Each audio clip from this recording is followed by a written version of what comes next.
Looks like the gang's all here! Yep, all ready.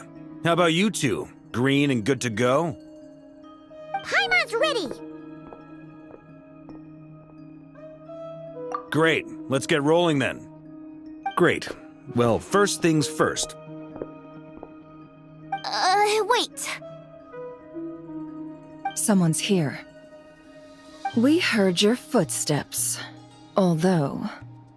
You've been here for a while now.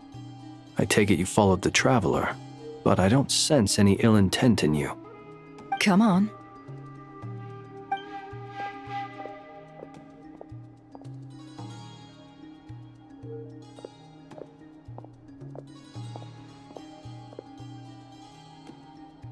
I figured it wouldn't take you long to notice me. I come bearing news from my lady, the Knave. Dottore went through the motions of returning to Snezhnaya, but it was obviously a facade. However, he has not returned to the Kuvaki Experimental Design Bureau, nor has he made an appearance in Nasha Town. Well, in that case, he'll be in his lab way up north. I always wondered why he applied for his own private pad. He was planning this all along. Tell them that Sandrone and I will go on ahead. If they still intend to pursue this matter, they should meet us at the research center in the northern tip of Nodcry. Nice of Columbina's two best friends to think of us. We appreciate the heads up.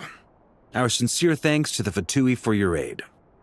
Lady Damselette may have left our organization, but at least some of her colleagues remain genuinely concerned for her well-being.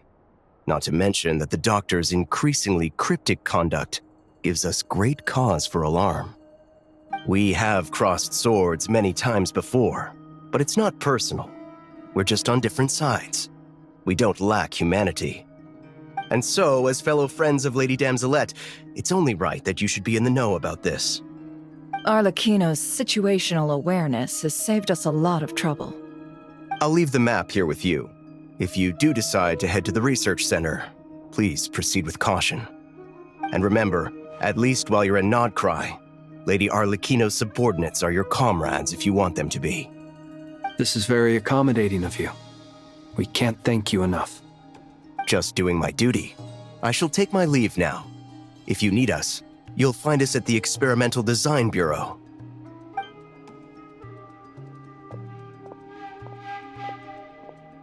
So, the Doctors left the Experimental Design Bureau and headed to some research center up north. Marionette seems to think he's been planning this for a long time. But when did it start? Before he even arrived in Nodcry? It seems his loyalty to the Tsaritsa is lip service at most. Behind the scenes, he may even be working against her. Whatever his motives, we know that he's decisive and incredibly ruthless. Facing him unprepared would be a recipe for disaster. At this stage, it's difficult to predict his next steps. I suggest we split into two groups. We need some people to stay behind and guard Nasha Town. Well, as much as I'd love to help, infiltrating research labs isn't really my area of expertise. But at least take Cool Your Jet's Ducky with you. It should be some help during the battle. And as for Miss Inefa, I suppose you will stay to protect Miss Aino? Detecting operational logic. Protect Aino. Priority. High. Just in case, Servarka, I think it would be best if you stayed behind as well. You can leave the research center to us. I mean, I would have said the Knight of Berea should probably be out on the front line, but okay, fine. Leave Nasha Town to me. Be careful out there, okay? If things get out of hand, fall back right away. Yehoda will be on hand to assist you. In my absence, she can handle any intel gathering work. You got it, boss. You guys make sure to get back here in one piece, all right? We will. Things are moving fast. We'd better head off soon if we hope to keep pace.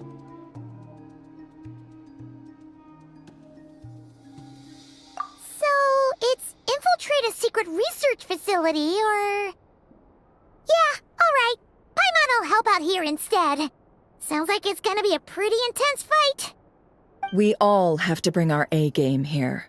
So, anything you need to wrap up before we leave?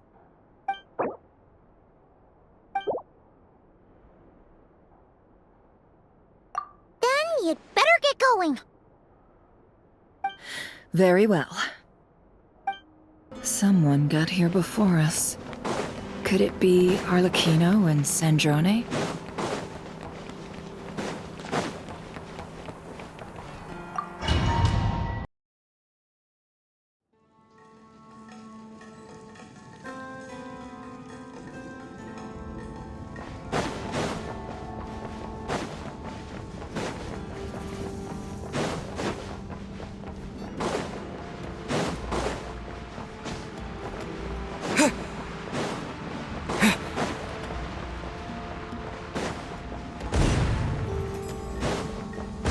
That's quite a welcome party.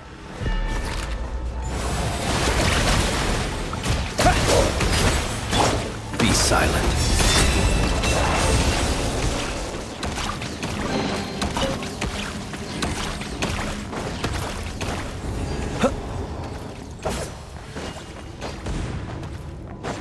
Stand down, trespassers. With one heart, we pray. Can't hide the truth.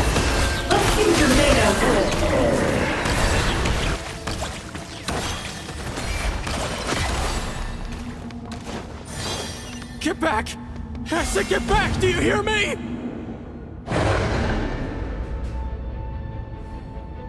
Why isn't it working? No! Don't come any closer! Don't! Ah!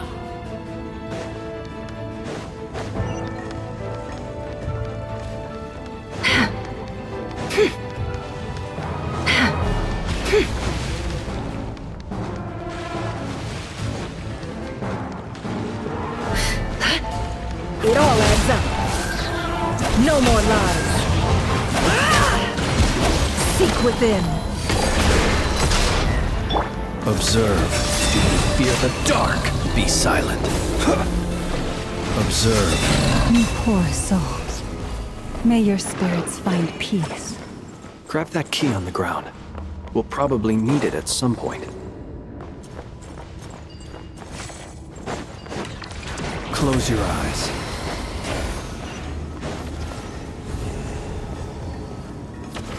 Watch out.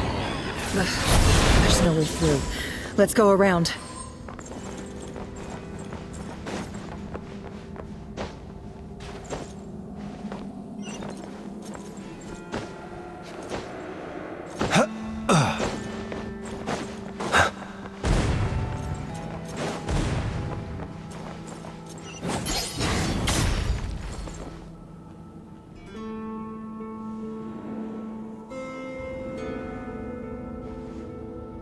What the?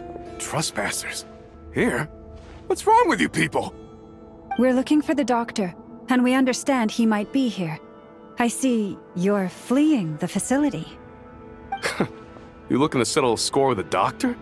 Good luck with that. I don't think you have many chances left. Perhaps. But you might have a chance to live if you start talking. 2 other Harbingers had the same idea as you. They're already inside. But what good is it gonna do? The doctor wouldn't do something like this unprepared. Seems to me that you're not too thrilled about being his subordinate. Also, is it just me, or do I sense monsters nearby? If you'd prefer their company to ours, that can easily be arranged. We need to know what the doctor is up to. Please, if you know anything at all, tell me. This is about more than us versus the doctor. His actions could have consequences for all of Nodcry, and perhaps even your homeland, Snezhnaya.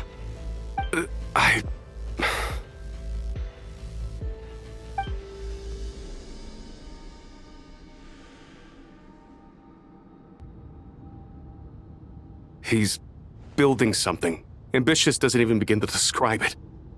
Feels like this could be the big one. God knows how long he's been planning it.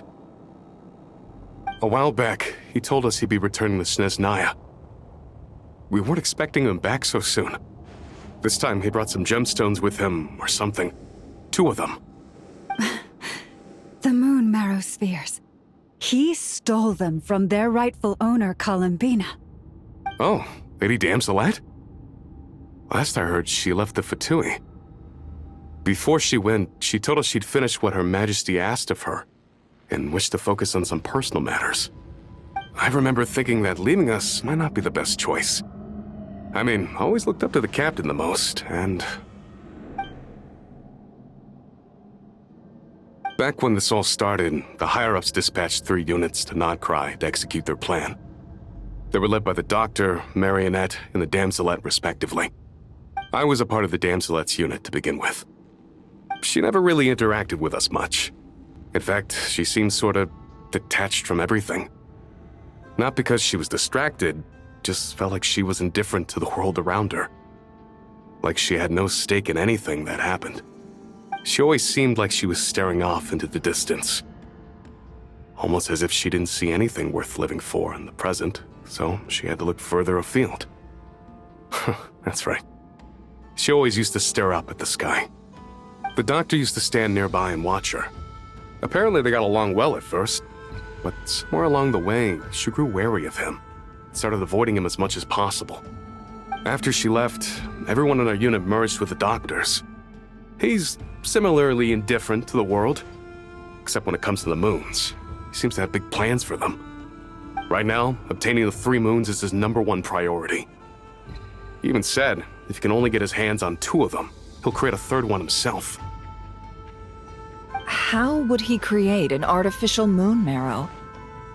Maybe the knowledge he gained from the Hyperborean phantoms has something to do with it. Thank you for cooperating. We appreciate the level of detail.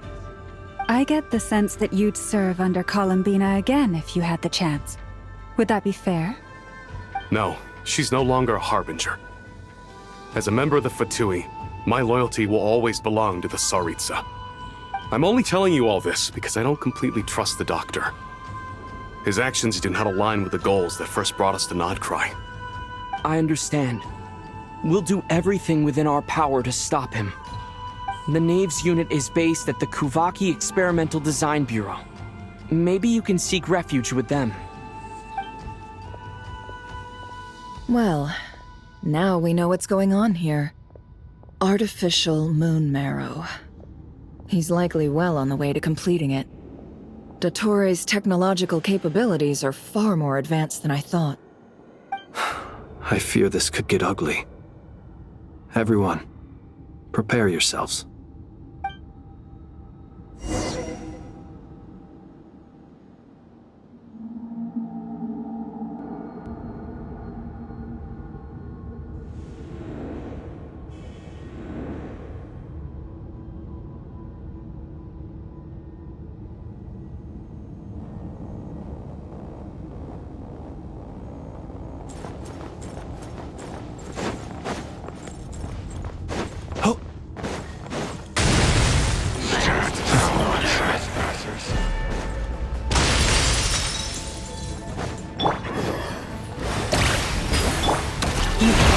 Now be silent.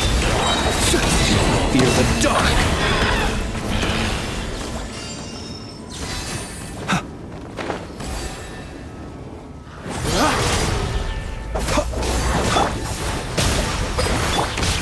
Close your eyes. Observe. Night falls.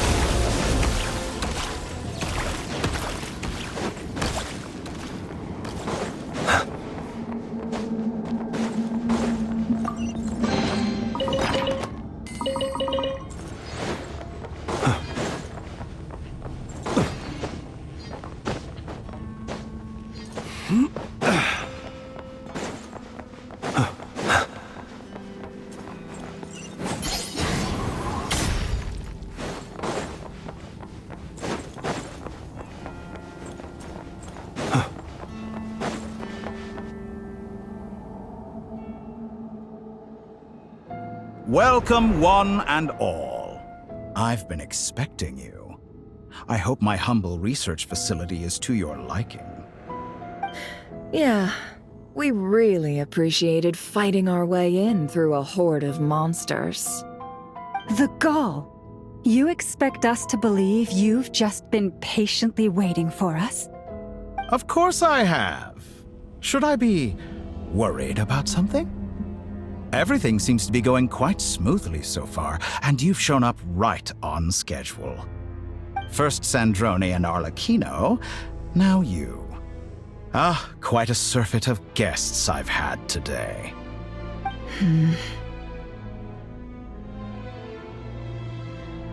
If you were looking for them, I should probably mention that Arlecchino disappeared as soon as she entered the facility. As for Sandrone, why, she stood right here only moments ago demanding answers from me at the top of her voice. Hardly out of character. She never was one for basic courtesy. But I have to admit, I was a little surprised to see her showing concern for someone besides herself. Does everyone you associate with undergo such a change in temperament? Speaking as a researcher, I have to say, it is not a change for the better. It threatens one's ability to remain objective.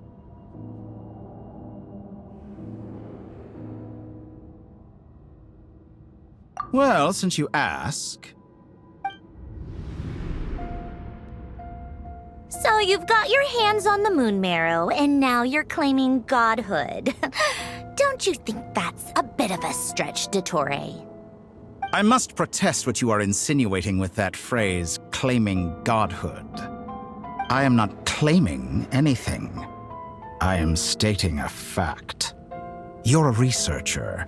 I'm sure you appreciate the distinction between the two. Huh? Wait, you really think you're all that? You'll excuse me if I'm not being a polite little lady for you. We're colleagues. We both know what kind of person you are. By the same token, I knew you'd respond along those lines. You and I both understand that facts speak louder than words. To that end, I've had my people send you a small gift. It should go some way toward helping you understand my present position. What gift?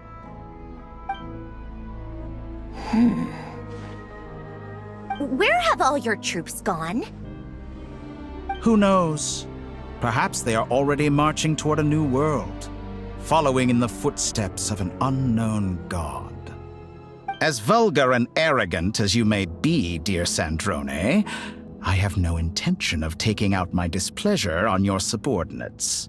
They will enjoy equal rights to my own. You sent your people to the Experimental Design Bureau? That's the Tsaritsa's property. Yes, and I am very mindful of Her Majesty's instructions. But you know full well that they do not conflict with my present goals. In which case, all I'm doing is conducting another one of my experiments. Is there a problem with that? Now then, you have a judgment call to make. Am I simply lying to stall you? Or is it possible that every word I am saying is the truth? In which case, your subordinates really are in danger. So now you've turned on fellow Fatui soldiers. You're completely insane. I have set a new rule for myself.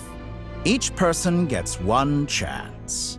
Naturally, that includes you, Sandrone. If you wish to leave, I won't stop you.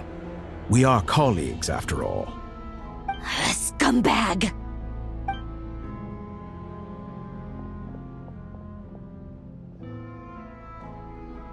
Still, I hadn't counted on Sandrone sparing any thought for the people of this world. Shame. I always found her self-centeredness to be one of her few better qualities. How can she ever hope to achieve greatness when she's so obsessed with protecting her little design bureau? It's more than a little disingenuous to speak of achieving greatness while taking hostages. Or does honor no longer mean anything to you? Honor? I have the marrow of 2 moons in my possession and will soon complete the construction of a 3rd. I will be the god of a new world. And you speak to me of honor? How charmingly naive. Those are sacred relics. You do not deserve them. In my view, many in this world do not deserve to be alive. And yet, I mercifully permit them to go on living, do I not? You'll come to regret your actions. Will I now? Let's see if you can make me.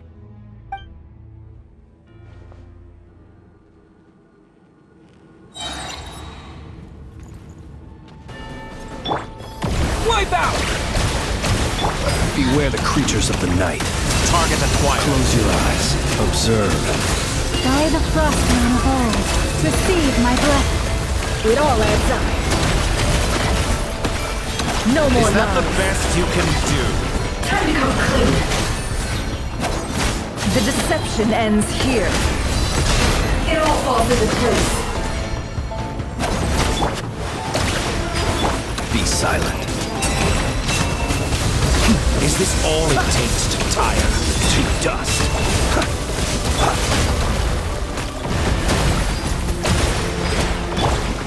Lush as the moon. Arlecchino. Thanks for the assistance. Arlecchino.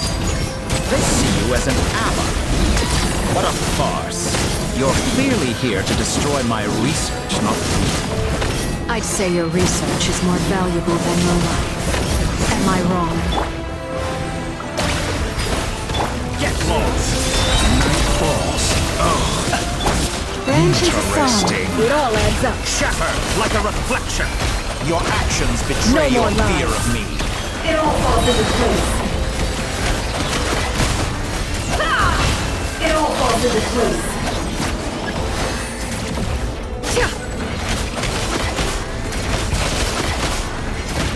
Can't hide the truth.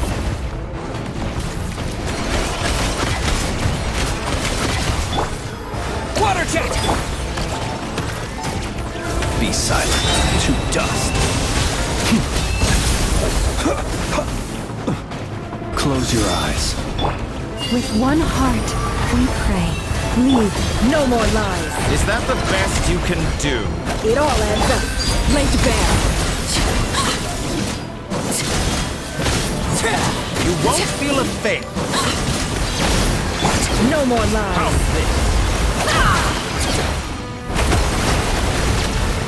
The mystery unravels. Can't hide the truth. Disappointing. Everlasting as the moon!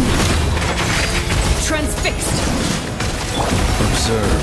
Be silent. Do you fear the dark? Your actions betray your... Hattori is too powerful with the artificial moon mare on his arsenal. Fighting him is futile. Quickly!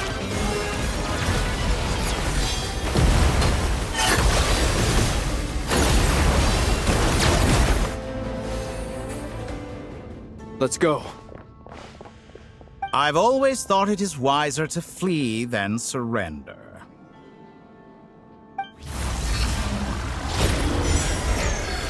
Watch out! What the? Forget about me! You should... Where's the Traveler?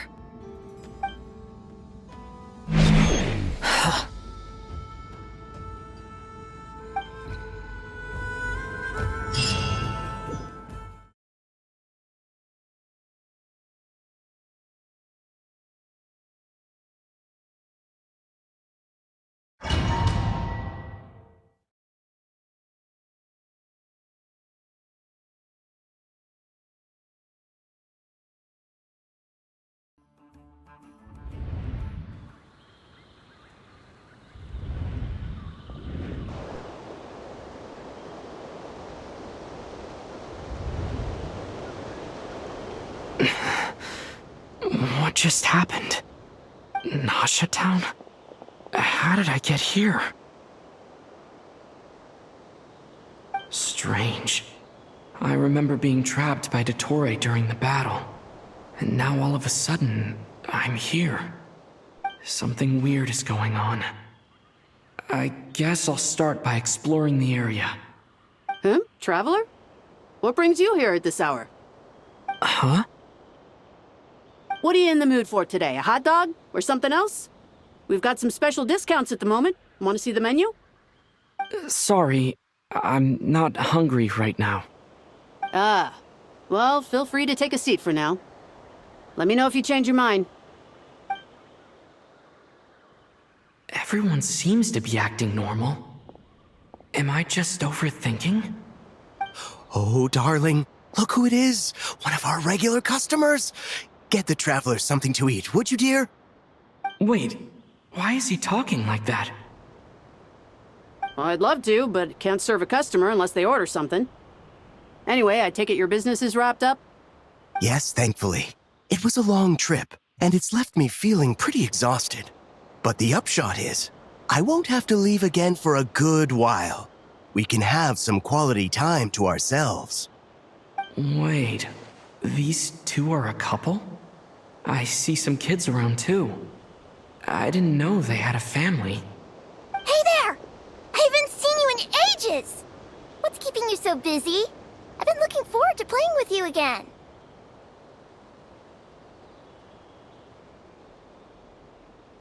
You forgot already? You're silly. Daddy brought you over to our house recently. We had some snacks together. What is she talking about? We've had a lot of customers over the last few days, so we've been real busy. And like my mom always says, some people are more than just customers. They're friends. Oh, another customer's arrived. I better go see what they want. This is all wrong. I never once heard the owner of this restaurant talk about their family. It certainly isn't a family-run business. And that child? I don't recognize her at all.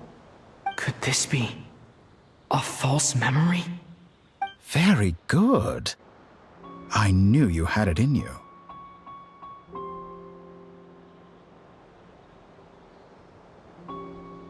Aren't you going to try the house special? When did he show up? No, none of this is real. You don't seem to like it here. That's fine. We can change venues.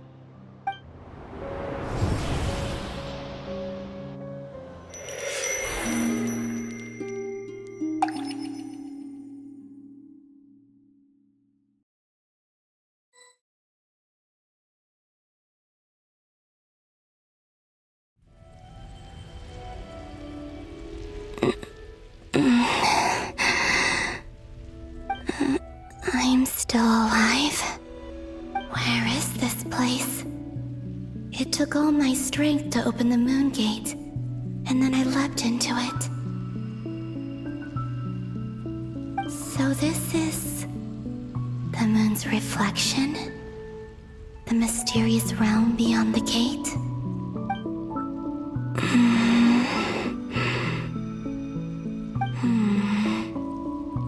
I can't sense anything. I guess I could try opening the gate once more.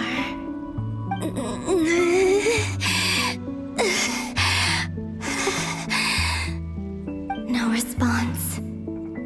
Maybe this space can't be opened from inside.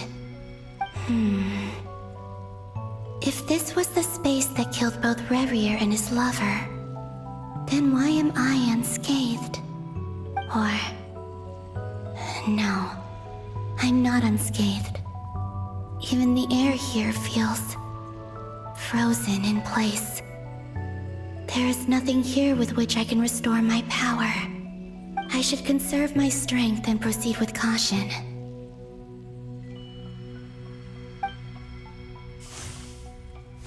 I don't believe Dotori's scheming will stop just because I escaped.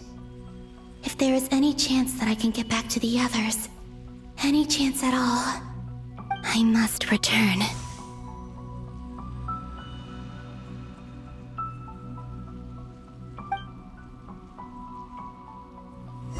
Emptiness, silence. What is this place? Or maybe the real question is, what is it for? What's this? Looks like it responds to my power.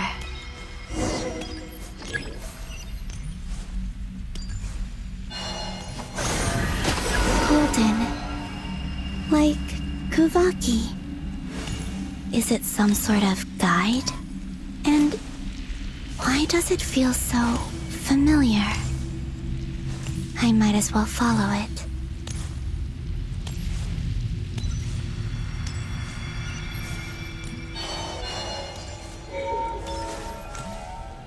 Where does this lead? Could it be the exit?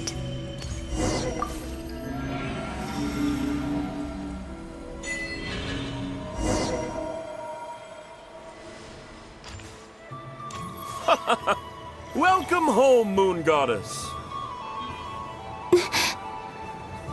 Is this Nasha Town?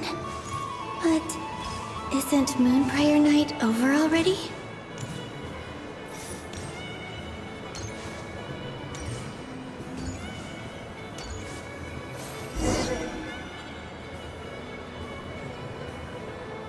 Goodbye for now, Columbina.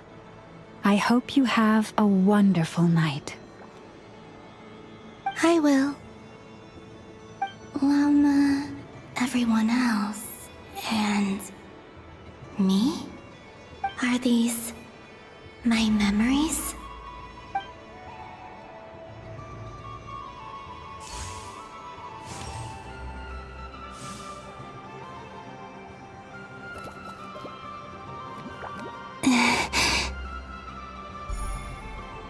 I can't touch them. It's as if we're separated by some impenetrable power.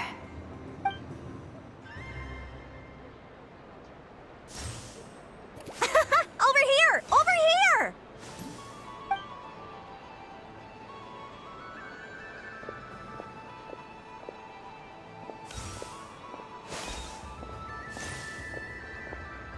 But the people in these memories pass right through me.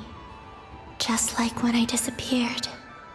If only I had known what would come to pass after that. Even so, I should still take a look around. Just being back here, it gives me the strength to keep going.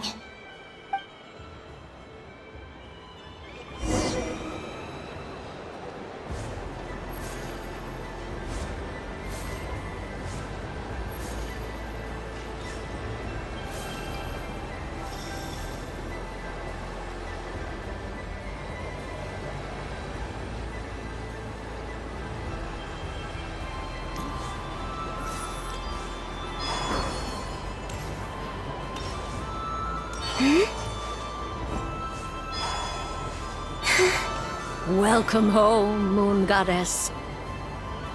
Oh, you're the genuine article. Alice was right. This Moon Prayer Night was worth watching after all. Oh, yes. That was the fortune-telling stall run by Barbeloth from the Hexen Circle.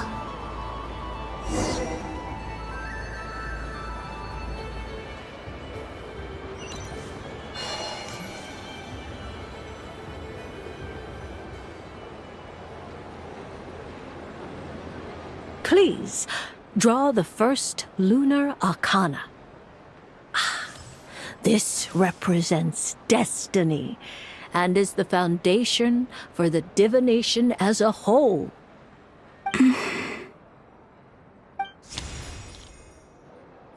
My destiny. I believe the card I drew was the moon. Now that I think about it, Barbeloth's divination was absolutely right. It's almost time to draw the last card. The one that represents the future.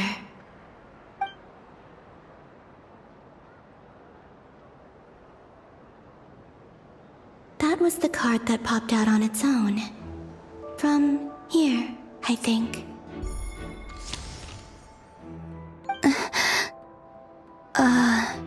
Kuvaki Pulse? What? Fascinating. I've never encountered this before in my role as a diviner. What's going on? Did that card leave the deck? Because of my influence? All I did was try to touch it, and then... Maybe this memory space is not untouchable after all. Are there weak points in the barrier? Or is it possible that there's more to this space than my memories alone? This card is death. I need to get to the bottom of this. I'll try touching something else.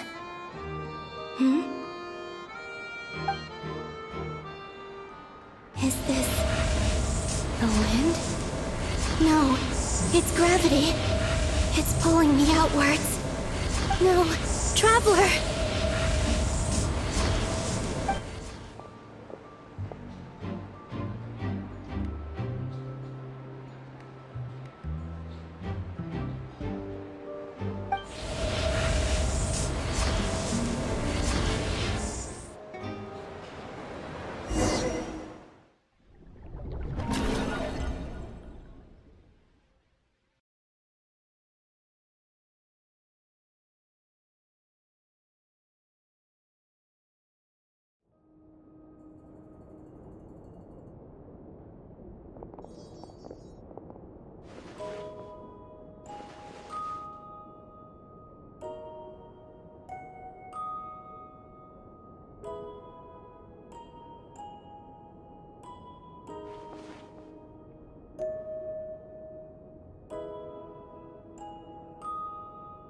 Haimon, listen to me. From the bottom of our hearts, we are so sorry. We completely understand how you must feel. The Traveler is trapped, and we all feel responsible for it. Don't say that! Haimon's not a little kid! You didn't leave him behind on purpose! There was nothing you could do!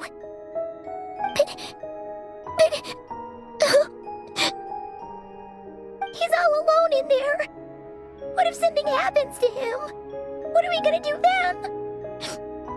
We've barely spent any time apart since we met.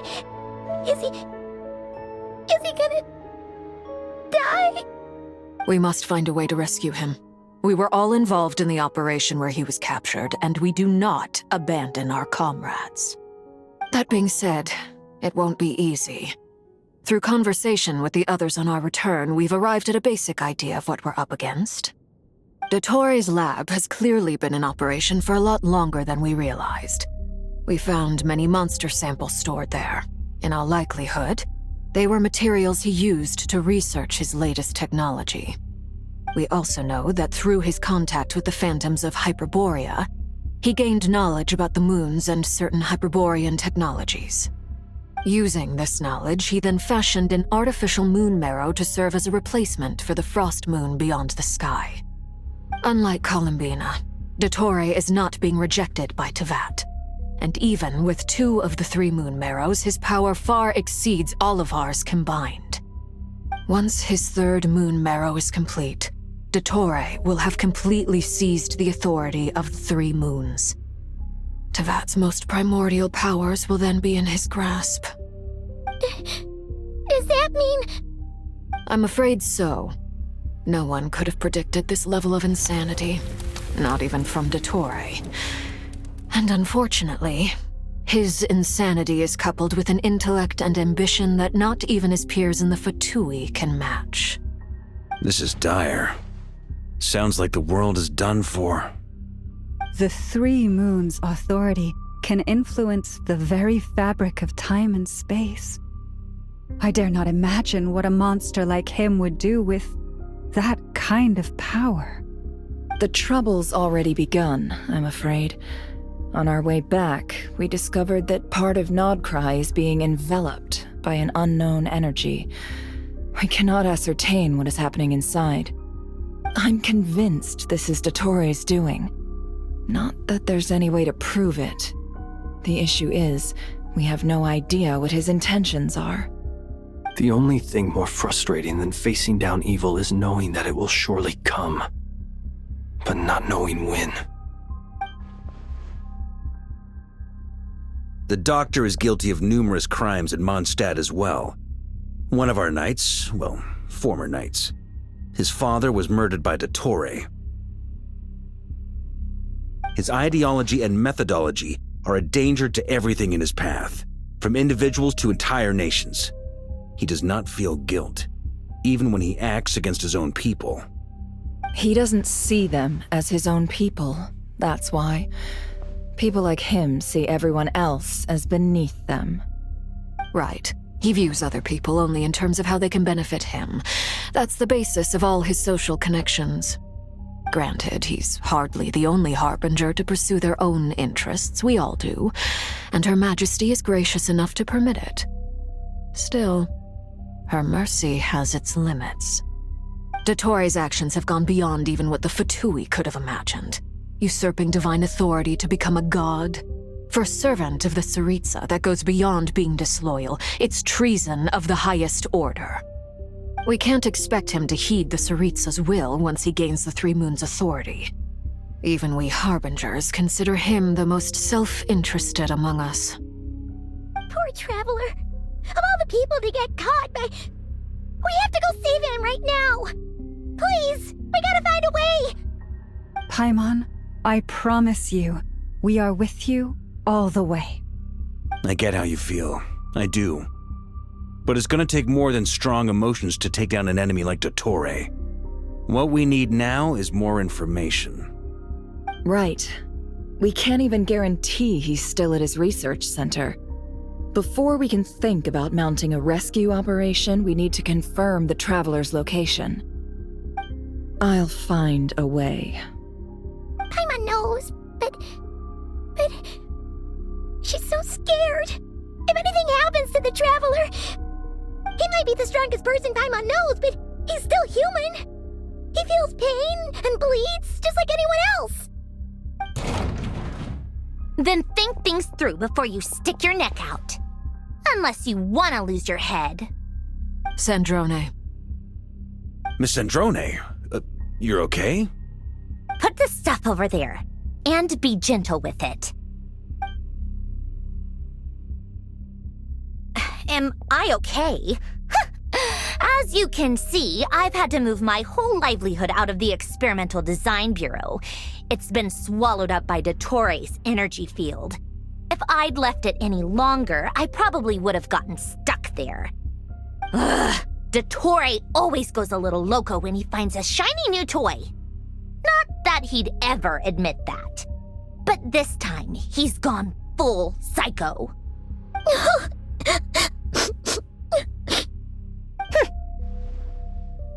Just go ahead and cry already. Sorry. Paimon's not trying to make a scene. It's just... She can't... Oh, Paimon. Let it all out. There's no shame in it. When you're overwhelmed by fear and despair, crying can help get it out of your system. You'll feel better for it. Okay then, while the baby of the group is having a moment, how about the grown-ups get to work? Give me your hand. You've made a discovery? Polonia, scan.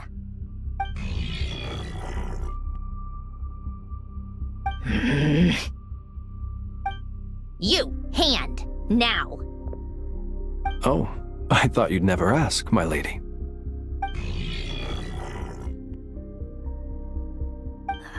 Curses! You're next, then you.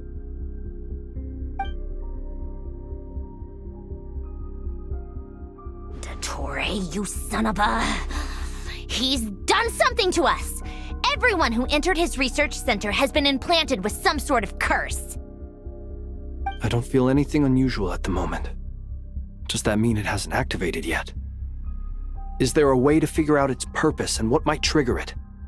My best guess is Dottore created it using the Moon Goddess's powers. 1 second, analyzing. Ugh! That friggin' maniac! So, what twisted game is he playing this time? The moment I analyzed the energy composition, some encrypted text appeared in my mind's eye. And when I deciphered it according to the Fatui's standard encryption protocol, I got the following message. Feel free to run, or you will perish in nod cry. He's mocking us. Yep, he loves to toy with people. Only in this case, there might be more to it. But I didn't detect any murderous intent or malice either in the message or the curse's energy. As if this is him at his least malicious. Or perhaps all people are cowards in his eyes. Maybe he thinks the threat alone will be effective. What a despicable person. And he has the Traveler in his grasp.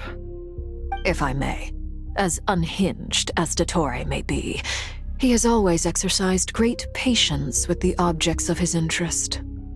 I remember a comment he made when we first arrived in Nodcry.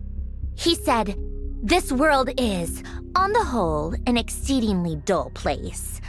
But at least there are a few intriguing features, such as the gods or the Traveler. Presumably, they interest him because they're unknown quantities. He wants to understand as much as he can about them." Agreed. The Traveler is Tevat's fourth descender. All Harbingers are aware of this. Since Dottore took such pains to capture the Traveler, he is unlikely to kill him right away. Okay, but we still have to do that rescue operation. Of course. I also think we need to read between the lines with Dottore's message. If he's encouraging us to run, that means we mustn't leave Nodcry under any circumstances. My guess is, his curse will only trigger if we leave.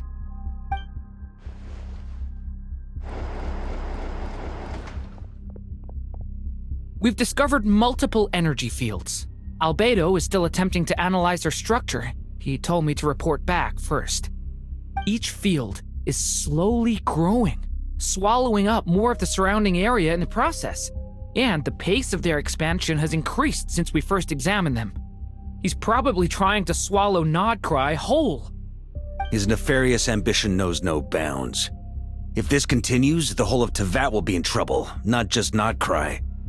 The loss of Columbina could not have come at a worse time.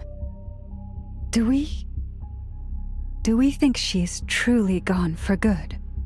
She entered the space beyond the Moon Gate, knowing what became of Rerir and Thalindus. I'm sorry, but I fear the odds aren't good. Don't be ridiculous. If I know her, she's busy finding a way back as we speak just so she can annoy me. She isn't dead. Whatever has become of her, the fact remains that we are two comrades short on the eve of a decisive battle. We need to find out the Traveler's location. But there is also other work to be done. Agreed. Whatever Dottore's planning, we have to get the local populace somewhere safe. So, as well as a rescue mission, we have to organize a mass evacuation at the same time. It would be best if someone could approach leaders of neighboring nations and negotiate emergency asylum for Nodcry's inhabitants. Can anyone handle that? Snezhnaya is one option. I'll see what I can do. This would be so much easier if the Traveler was here. No! Stop thinking like that, Paimon. Paimon will join you. She's pretty well connected thanks to the Traveler. Maybe it'll come in handy. Either way, that's what the Traveler would do if he was here.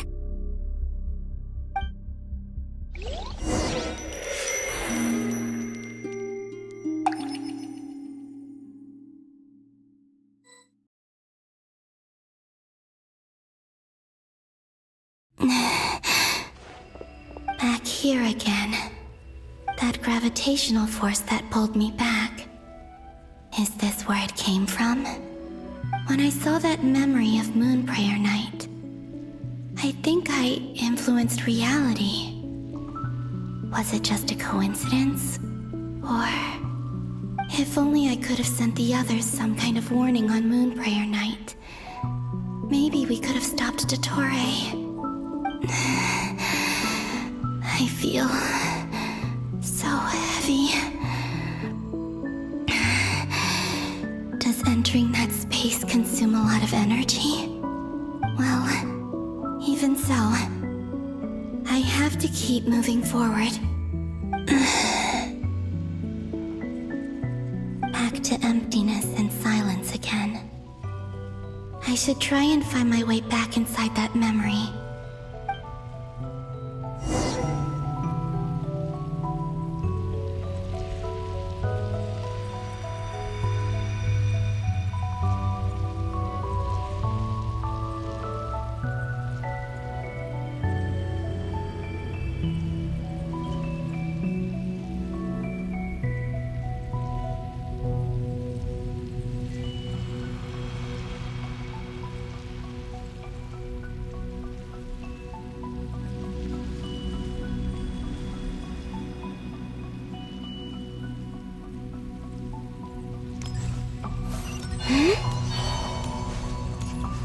The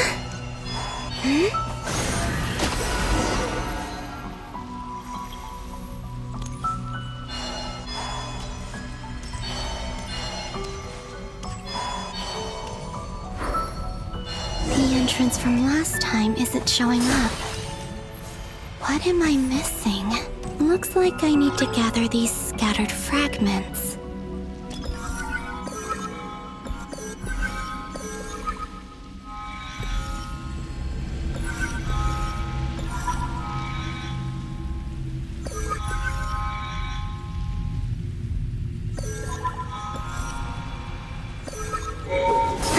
It worked!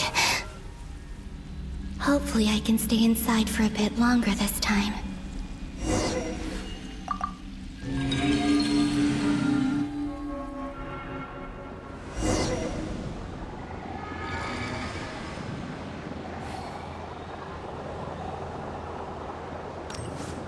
Ad Astra Abyssosque. Welcome to the Adventurers Guild.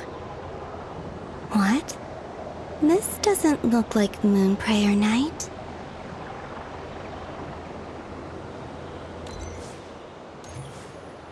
Extra, extra! Latest issue of the Nausea Express! I don't think I've ever been here. Maybe this space isn't comprised of my memories after all. There aren't any festive decorations around. Is this Nausea Town after Moon Prayer Night ended? Did Dottoro's plan not affect the town? Or is no one aware of what happened because he used the Three Moons' authority? Let me see if I can influence anyone else.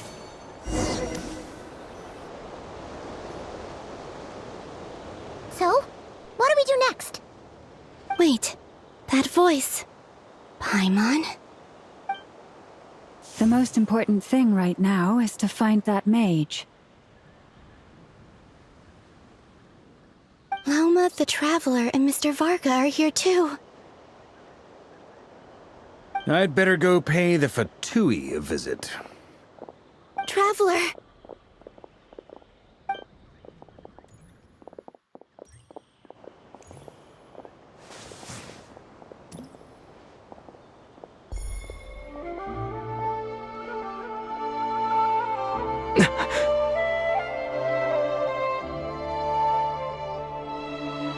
Columbina?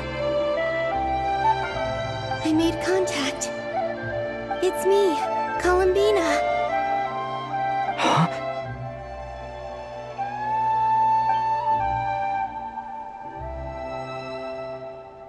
Traveler? Let's go! This is no time to be spacing out!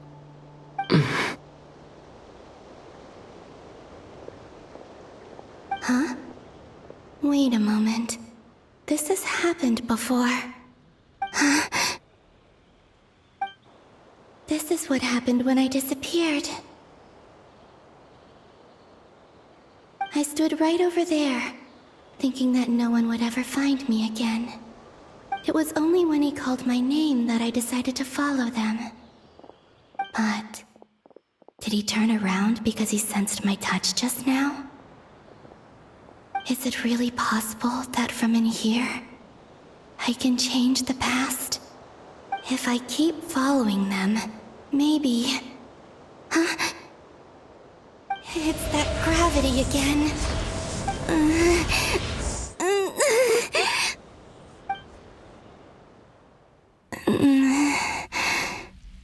Every time I influence reality within that space, this force intervenes and pulls me back.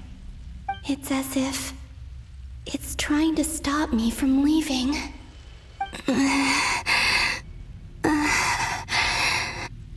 I'm getting weaker and weaker. I'll just have to try another approach next time. Come on, Columbina. Keep going. You have to tell everyone what happened.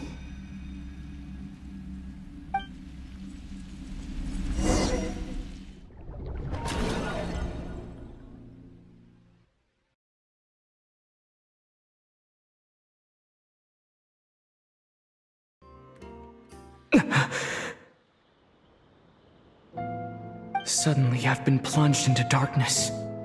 Alone. It feels strange. As if something has grabbed hold of me. Is Toray now powerful enough to interfere with space itself? Look at you, standing so still in total silence. I almost didn't recognize you. Hello there, traveler. He seems to be in a good mood. Wait, what's that behind him? Ah, so you noticed. This is the completed trilune. 2 primordial moon marrows and 1 artificial specimen. You are wary of it. Good. Maintain that reverence. You performed well in that recent battle. Brave and reckless as always. Courage is the sign of a true hero, and impulsiveness is the hallmark of those who strive to advance. I say this not to belittle you. Most creatures are far more timid by comparison. 3 moon marrows? Does that mean the artificial one is now complete too? Well spotted. What do you think?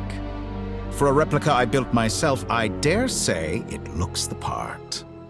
Dottore, are you planting illusions in my mind? I have no interest in fooling your eyes. On the contrary, I hope to show you the true essence of all that you see before you. Is this not a beautiful city? People live in peace and find joy in their work. The streets are safe. People can even leave their doors unlocked at night. You might say it is the Elysium everyone dreams of. All available data indicates your values and worldview conform with the mainstream. This kind of society should be quite to your taste. False beauty is deceitful. Lies are to no one's taste. I wonder, is it your moral standards that are too high? Or your expectations of reality? Answer me this.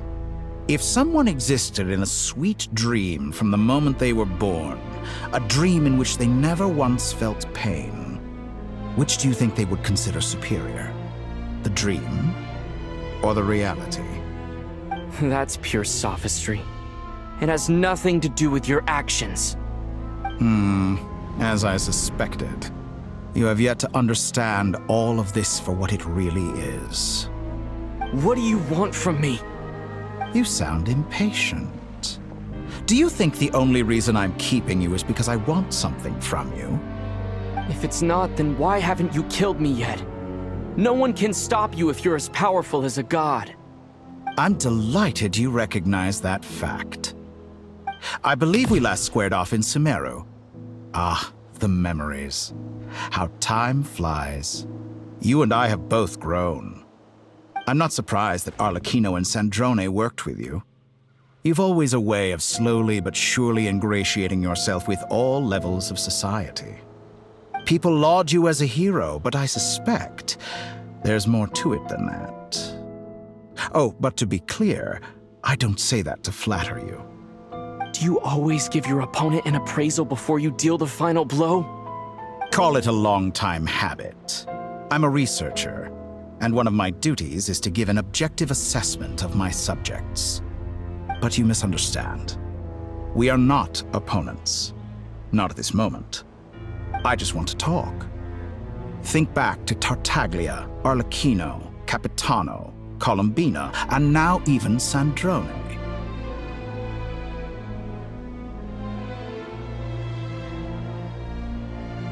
You've worked with each of them in the past. I believe you can work with me as well. What makes you so sure? Well, why not? Should the good associate only with the good and the bad befriend only the bad? I like to think we could have a more mature relationship than that. Surely you don't think all your relationships are grounded in friendship or shared ideals. People come together because it benefits them to do so. If you think of the people you admire, you must surely admit that they have provided some benefit to you. Morality, ambition, dreams. People have plenty of words to embellish the nature of their relationships. But once you break free from those ethical frameworks, you will see that the only thing connecting the two of you is mutual benefit. And that is what I'd like to talk to you about. We're finally getting into it.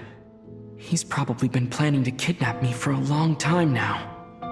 But for what exactly? He has the authority of all 3 moons. I won't be able to gain the upper hand in a fight. Best if I pretend that I'm willing to negotiate for now. You say you're a god, but you also speak of mutual benefit. What could a god want that the 3 moons cannot provide? Excellent question. But before I answer, I would ask you the same thing. Gaining Columbina's allegiance was a rare and extraordinary feat. But the Moon Marrows are now in my hands, and I have the edge over her. For this artificial moon is not being rejected by Teyvat. Her identity and lineage may have been a thing of glory in the old world, but they were also shackles that prevented her from ever integrating into Teyvat. I, on the other hand, you may view me as a thief, but I have overcome that limitation. So what is it that the 3 moons cannot grant you? What stops you from negotiating with me to get what you want? I don't make deals with lying psychopaths. That's quite an accusation. Are you expecting me to get angry with you? Well, this is one aspect in which my personal growth has served me well. In the past, my less mature self might have been disappointed, perhaps even angry, over a small setback like this. Like when you and Lesser Lord Kusanali joined forces to oppose me, for example. But things are different now. Just as the rich do not quibble with the poor, I no longer find myself perturbed by these trivial affairs. Human relationships end with conflicts of emotions and interests. But relations between humans and gods are different. And ours is even more unique. I have ascended to the highest heights and laid claim to unprecedented horizons. And you were no ordinary person to begin with.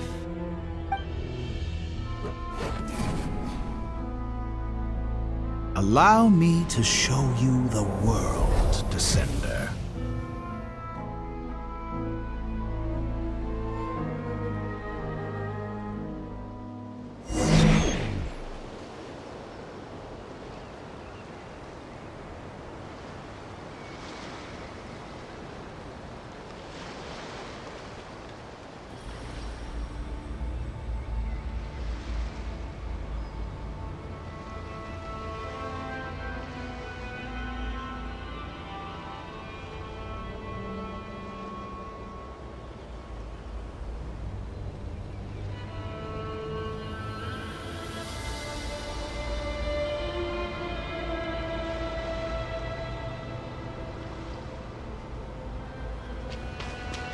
Stand, walk, jump, sit, and lie down.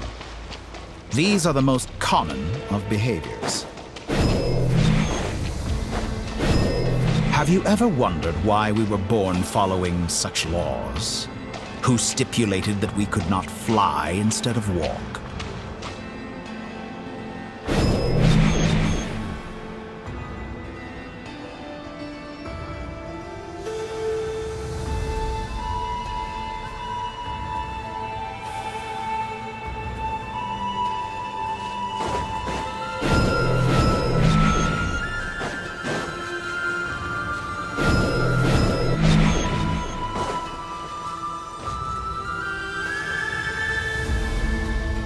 Someone of your talent and experience must surely know of the 4 great rulers who serve the heavenly principles. They govern life, death, time, and space. One wounded by a blade will die from blood loss or infection, and one who falls into a lake will drown in agony. The elderly wallow in solitude, and the solitary age faster. Eventually, new life is born, only to embark on the same path of suffering. These 4 divisions anchor the world and shackle those who live in it. but they themselves transcend its boundaries, squandering the power bestowed by the heavens. All who live yearn for equality, but unless the gods prostrate themselves and profess that they are mere servants of the living, equality can never exist. Who makes the rules we must live by? Who has the right to restrict us?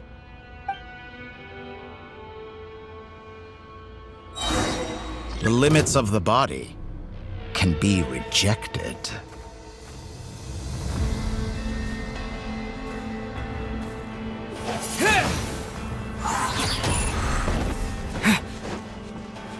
Disappear! Windblade!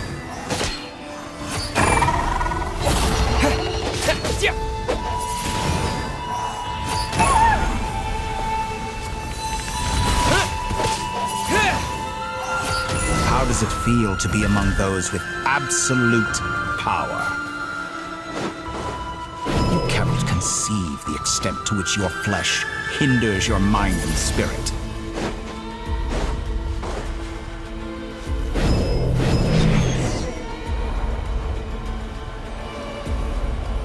Only by discarding our useless, primitive eyes can we perceive a new world.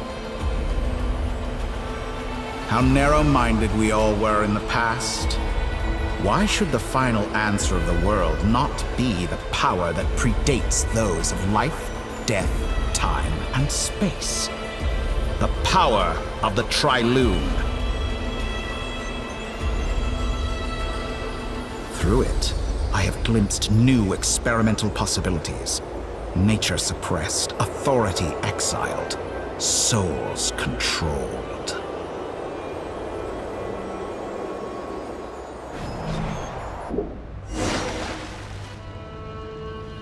You know, I heard recently that a group of critics reviewed countless stories and drew an interesting conclusion. They found that it is more often than not the villains who strive tirelessly to push the boundaries of progress. In fact, long before this, someone voiced a similar idea in an academia editorial. I felt a great affinity with this perspective. I have never been afraid to step up and play the role of the villain.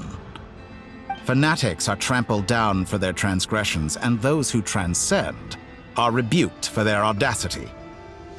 And so, the majority of creatures are too timid to follow my lead. But all sacrifices made during my experiments have been worthwhile, as you can now see.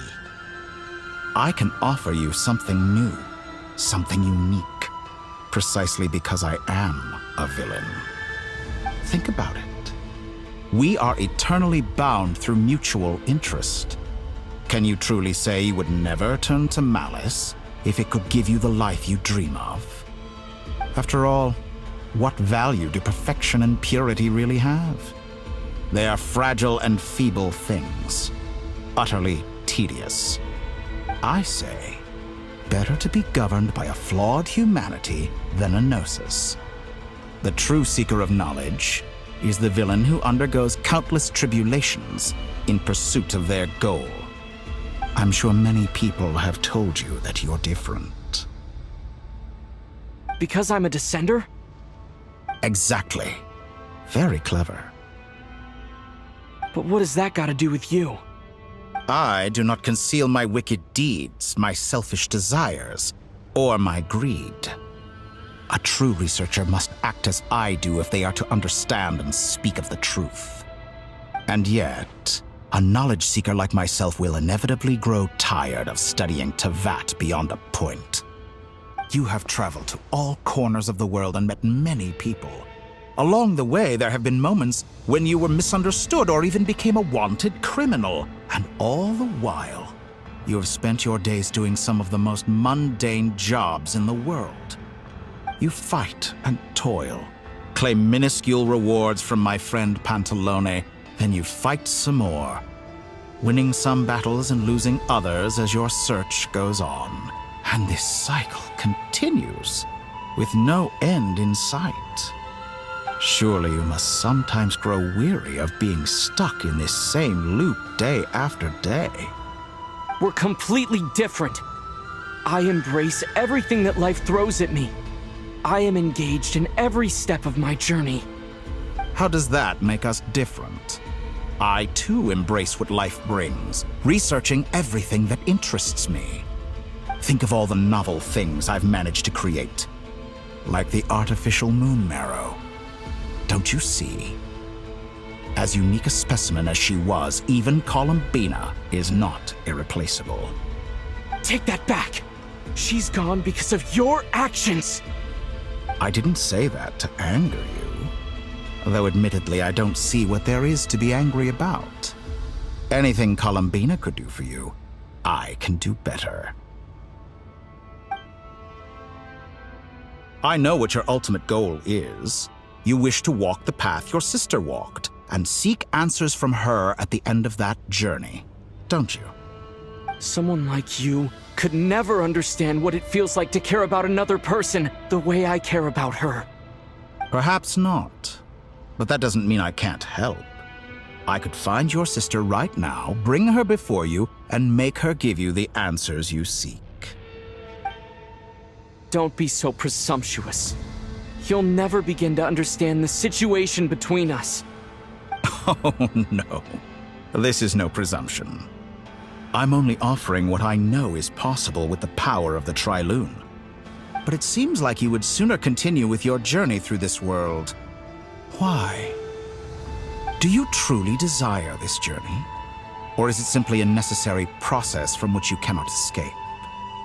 Think of all the time and energy you have spent, everything you've had to endure just to make it this far. Is this really what you want? Or has your hand been forced by the promise of that final answer? Yes, you have made many friends. But do they ever spare a thought for the void in your heart and what it yearns for? What you want is not friends. It is family. But do they know this? I, on the other hand, am far more considerate. Join my experiment, and in return, I will bring your meaningless journey and all its struggles to an end. This is a malicious attempt to manipulate me. But at the same time, he's stating some very human truths. Of course he's right about my predicament. How can I deny it? I have faced ungrateful strangers, never-ending troubles, an endless quest for answers. I want to see her. After everything I've been through, words can't describe how much I miss her. How much I want to be reunited with her, wherever you are right now. Do you miss me too?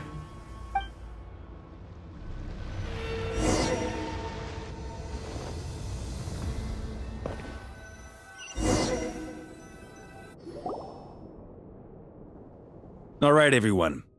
Our next mission is clear. We need to contact all the major organizations, explain the situation to the public, and then begin the evacuation. The residents of Notcry are quite dispersed. The two most populated areas are the Southern Isles and Pyramida. Miss Lauma, I will leave Hisi Island and Nasha Town in your hands. I will liaise with the Fatui and Pyramida. Agreed. We will reach out to Natlan and Snezhnaya. Anyone found north of the Experimental Design Bureau should follow the Fatui to Snezhnaya. As for those dwelling south of that line, I will ask the Voynich Guild to help persuade them to leave. Then I, Mr. Varka, and the Frostmoon Scions will escort them to Natlan. The Voynich Guild has dealings with the Curatorium of Secrets. I will send them a letter vouching for your credibility. Yehoda, you should help Lauma. This is too big of a task for one person. My wish has come true. You're willingly lending me your most capable employee for the day. Well, good for you if all this only takes a day. Of course, if it takes any longer, I'll be charging a fee. Boss, wait! Don't I get a say in this? Oh, I'm sorry. Something to add, Yehoda? Well, no one's more important to me than you, boss. And remember how Lauma healed your eyes after that big battle? I think that's worth at least 2 or 3 days' work for the Frost Moon Scions. Are you completely incapable of acting in your own self-interest? Or do you simply devalue your own labor?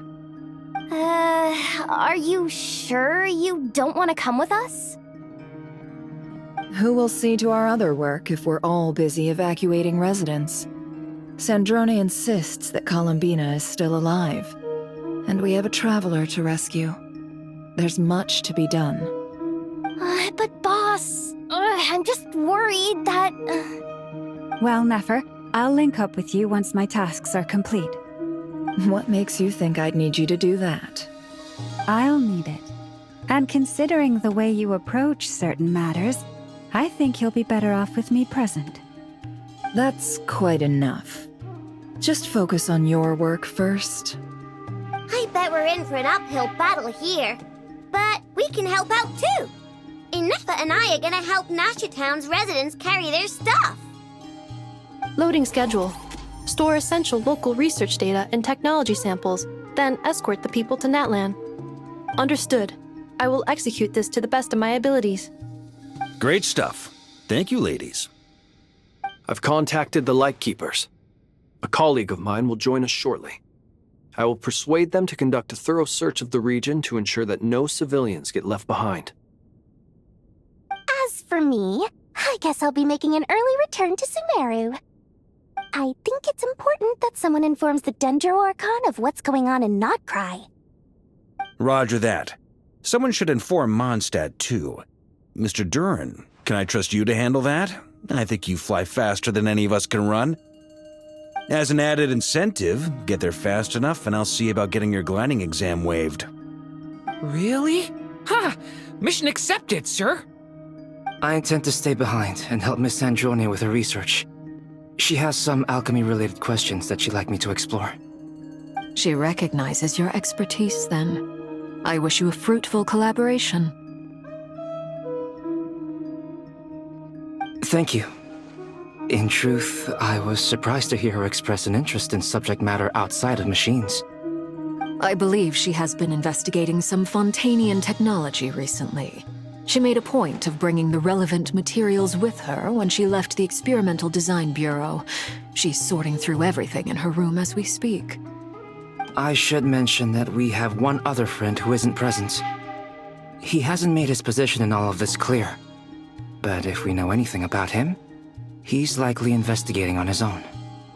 Paimon's been very quiet today.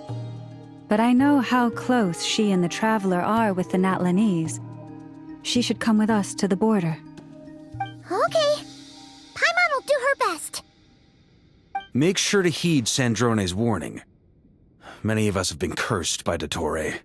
As such, under no circumstances should anyone cross national borders. Remain within Nodcry. That aside, personally I have faith in Columbina.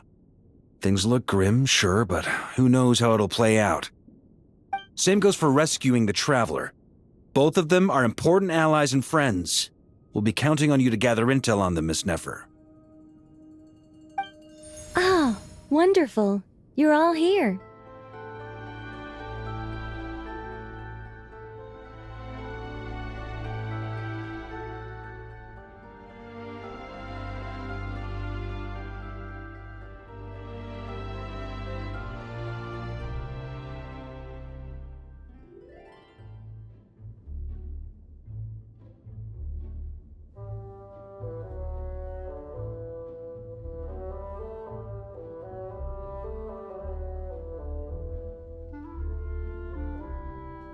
That voice again!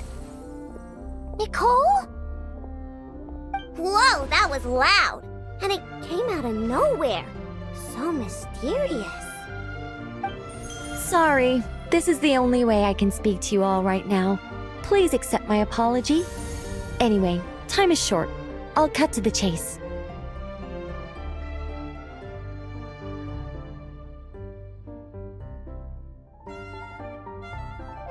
We're still facing quite a catastrophe here at the world's borders. Alice has roped in every Hexencircle member she can get a hold of. Except for me. She told me I had to come and help you all out as a matter of urgency. I quote, "You love talking, don't you? Well, now it's finally your time to shine. Take these. Make sure the whole party gets one each. You'll be in charge of making sure everyone stays connected." Huh? Is this a Dodo communication device? Scanning. Unknown device. Analyzing. Unknown device. Conclusion. Cute. Affirmative. It is cute and good. I believe that I quite like it. This is no ordinary Dodo communication device. It's my very own special modified version, specifically... sorry. I almost went off on another tangent there. Anyway, help yourselves.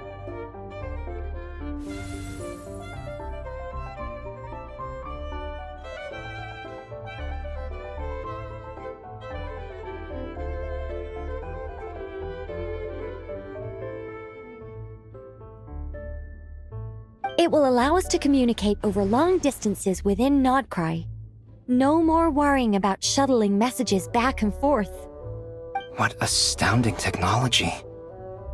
Am I right in assuming that it relies on your personal abilities to function, Miss Nicole? Yes, exactly. Right on cue, Albedo. I'd love to brag to you all about how it all works. But no, next time.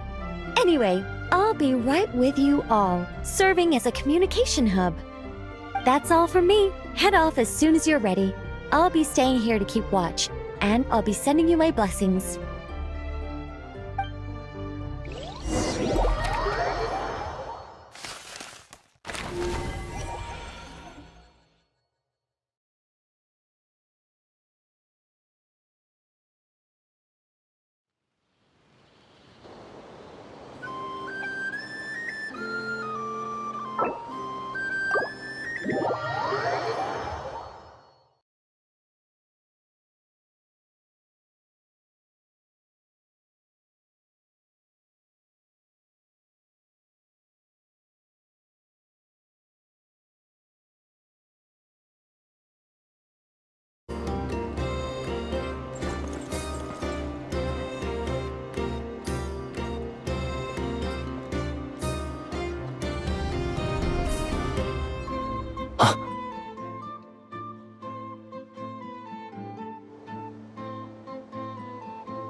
Sir Flint. Perfect timing. I just arrived myself. You are most considerate, Master Ilua. But in fact, I know you have been sitting here for quite some time. If you saw me, why didn't you say something? I was curious to see how long you could sit still for. Also, shouldn't you have managed to sense me approaching? That would be a first. You always seem to appear out of thin air without making a peep. Also, how many times do I have to tell you not to address me as master? I don't qualify. I beg to differ. Why should a young man so well versed in social graces as yourself not be worthy of that title? Please, Lord Flint's... Sir Flint's. I'm begging you, don't flatter me into complacency like you do with everyone else. You understand me better than most. My newest acquaintances tell me I love complimenting others. What do you think? I think they don't understand why you do it. You just love puffing people up till they're a big, happy ball of hot air that floats away into the sky. In all sincerity, I can only hope that they bring good tidings when they come back down to Earth. Is the situation that bad? We just held a strategy meeting. Let me fill you in.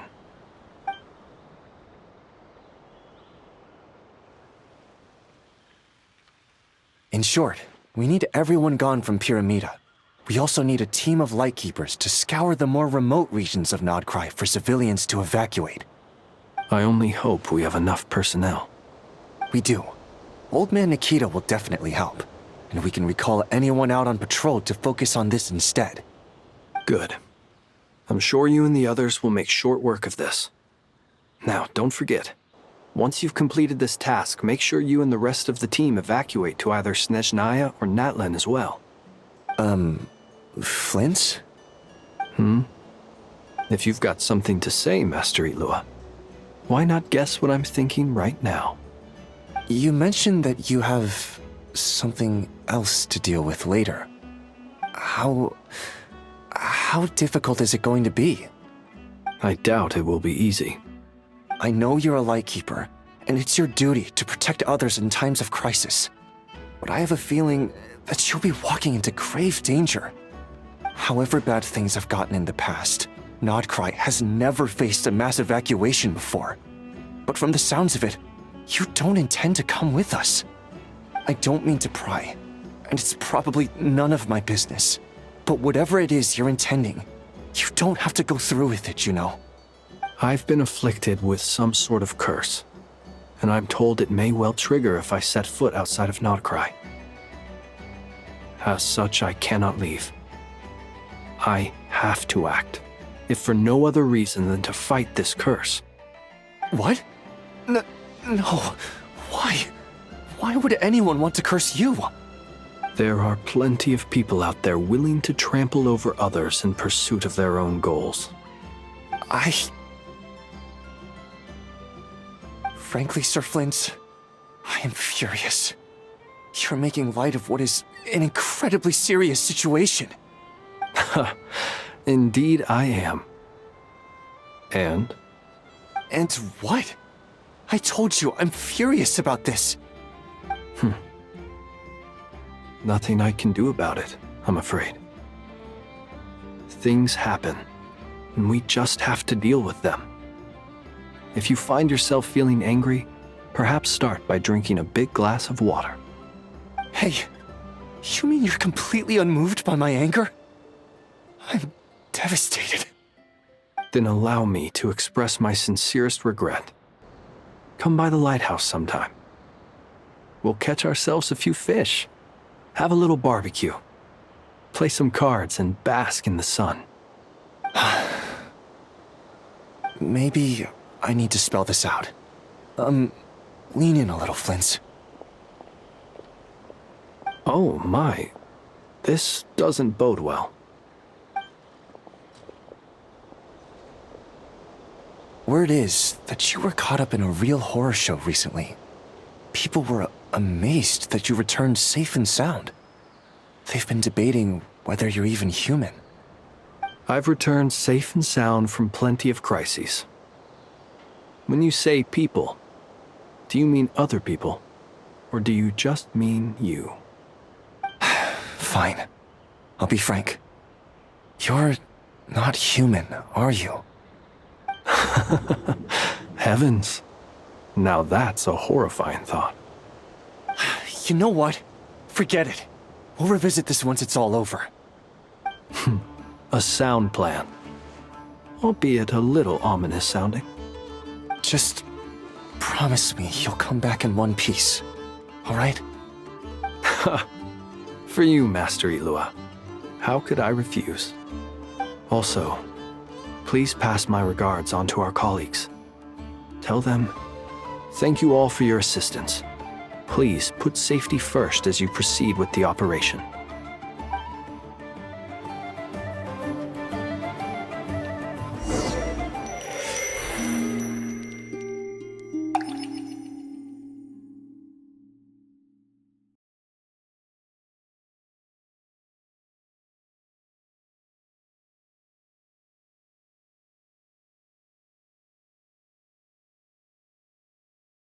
I have to keep searching for a path toward reality.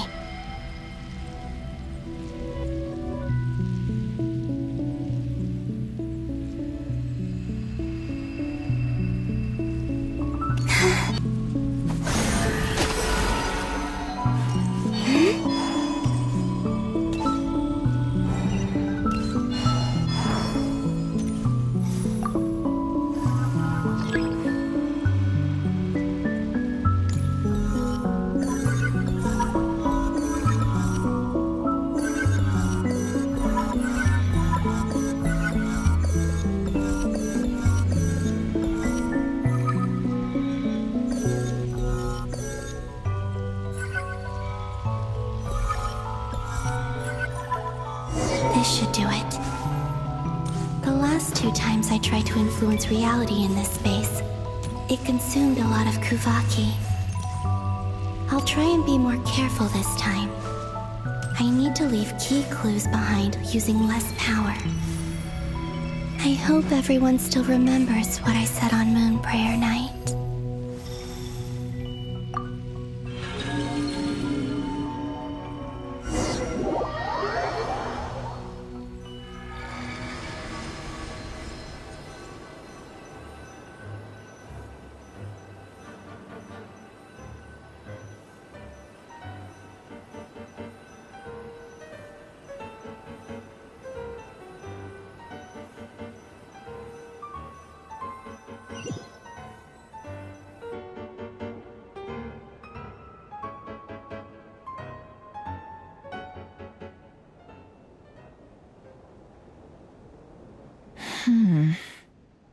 Nothing here either.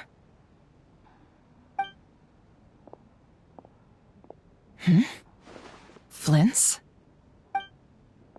Ah, Miss Nefer. What are you doing here? Unless... I just spoke with Itlua about arrangements for the search and came for a walk nearby. As for you, why would... Huh. It appears we think along similar lines. And neither of us likes to accept things at face value. As well as figuring out how to gather intel on the Traveler, I wanted to confirm some of my own suspicions. Also, we'll need to bring a lot of force to bear against Dottore, even if we're only looking to rescue the Traveler. We can't leave anything to chance. You don't think Columbina perished either, do you? I'm merely considering the possibility that she survived, just as you are. How much can we really know about a deity like her anyway? Do you remember what she said on Moon Prayer Night? About using moonlight to send messages to us? Of course. I think that's why we're both here. Where have you checked so far? I've been focusing on the outdoors. Anywhere the moonlight shines. I checked most of Nasha Town, but didn't find anything. I checked the Curatorium of Secrets, and a few rooms where I thought I might find some leads. But no luck here either. The only places I haven't looked yet are the rooms in the flagship. But process of elimination isn't the only thing that brought me here. Oh, really? What's your other reason? After all that build-up, our mystery ally never showed up even once!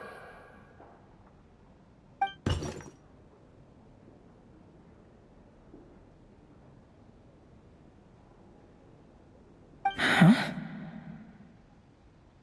Am I imagining things?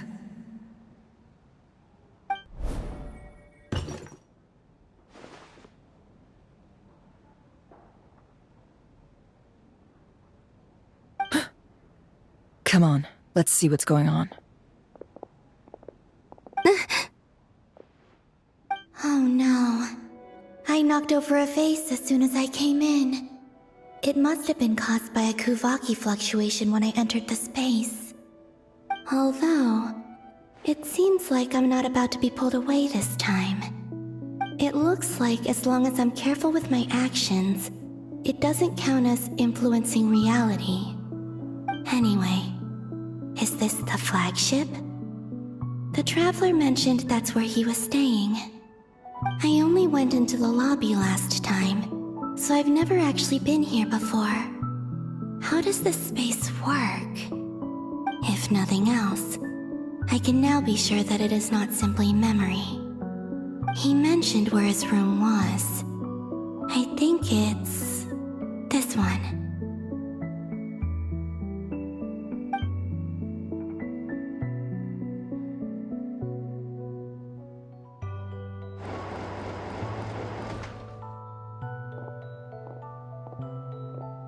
The door is closed. But if this is anything like when I disappeared, then maybe...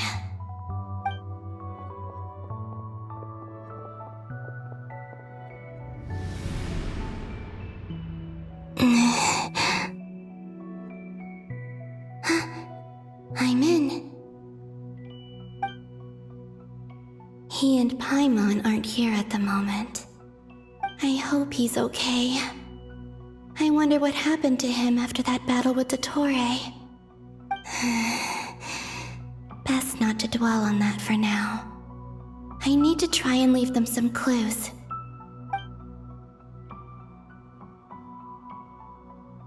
Please, Traveler. I really hope you find this.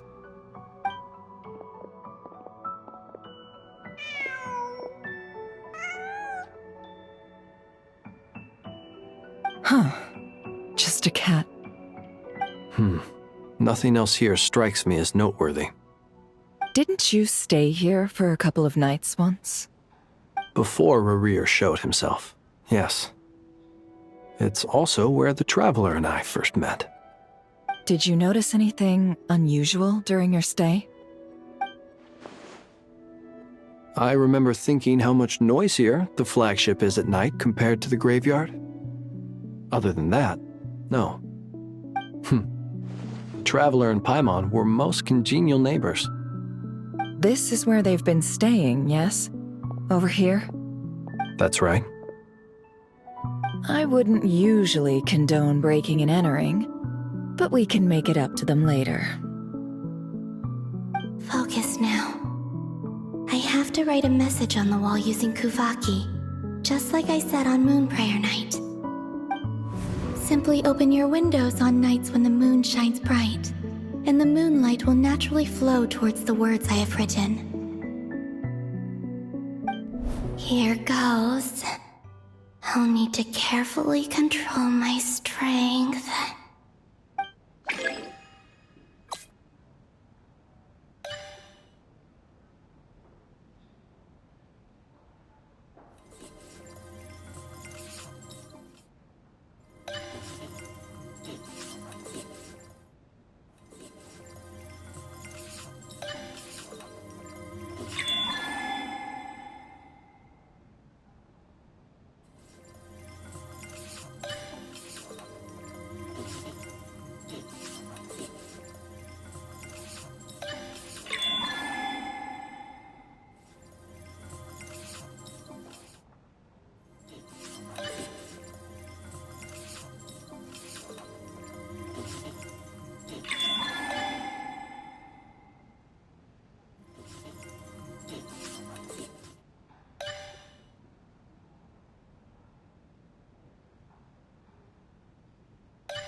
There's a noise outside the door. Is he back?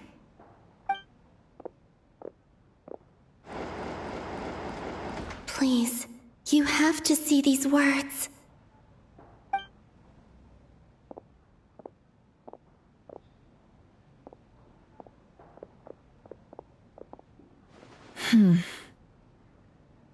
Well, do you sense anything? Unfortunately, no. And this place was our last chance. Not necessarily. We've only looked in Nasha Town so far. Miss Columbina said she would leave messages at her friends' dwellings. It's still worth checking where Miss Lauma lives and where I live. Let's try and make some time to look into those then. Wait. What are you waiting for? Oh, Paimon might have overeaten slightly. What's that look for? This is a victory feast. It's normal to eat a little more than usual. The Traveler and Paimon. It's really you. But why are they talking about a victory feast? Huh. You worried Paimon's sick while you were out there fighting Rerir. So this is your chance to make it up to her, alright? Wait. So this is the night after the battle against Rerir? How did I end up here? That's quite a long time ago now. Wait. Time. That's it. Every time I've entered reality within this space, it's been at an earlier point in time. Every one of those points has been before I fell into the moon's reflection. And everything I've done to affect reality really did happen in the past. Does this mean that, within the moon's reflection, time flows backwards? Starting from the moment I fell in? Not long till Moon Prayer Night now. It's gonna be even livelier than tonight. Although, it's gonna be sad saying goodbye to the damselette. She seems like a really nice person. Paimon. No, I can't. Even if I make contact, they probably won't understand what's going on. And in any case, I'll likely get pulled away again if I do. Instead, I have to find a way to get them to notice what I've written using the moonlight. Wait, even I hadn't thought of doing that before Moon Prayer Night. They'd never conceive of that possibility. Is there truly no other way? Don't lose heart. We'll find a way somehow. Huh? Oh, you say that, but the Frost Moon is beyond the fall sky. If we wanted to go visit her, how would we make it through to the other side? We might not have all the answers now, but I'm sure we'll find a way one day. Huh. Guess someone's gotta be the optimist. The present. The future. That's right. There are still things I can do. What's your plan? Flint's, when you were staying next door, did you ever open the window? No. The rooms here are dark and damp, and there's such a buildup of dust on the windows that the moonlight can't even get in. I didn't think it was worth the trouble. The moonlight. Ah, I think I see where you're going. One moment. I'll see if the owner is available. Don't bother. Time is of the essence.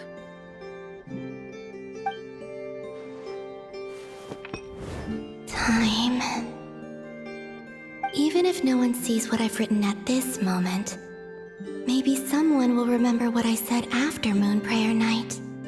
I need to write down as much information as I can. And maybe one day...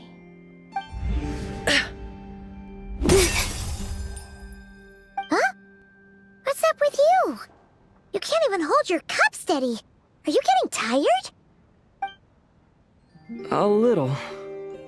Well, you should probably hit the hay then. You've had a really tough couple of days for you.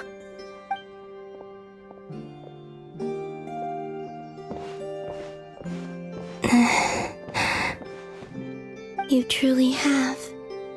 You helped defeat Rerir, helped me reclaim my name, and you helped the others organize Moon Prayer Night. Wherever you are right now, I'm sure you're still fighting against the injustices of fate. This is all I can leave for them. How I wish I could stay here. But it's time for me to go. I hope to see you again in the next time. And if the opportunity presents itself. I will surely return to your side. Huh. Columbina. She's alive. Not only that, but she's left us an entire wall's worth of clues. She even wrote down what would happen on Moon Prayer Night. It's just a shame we found it too late. I am here.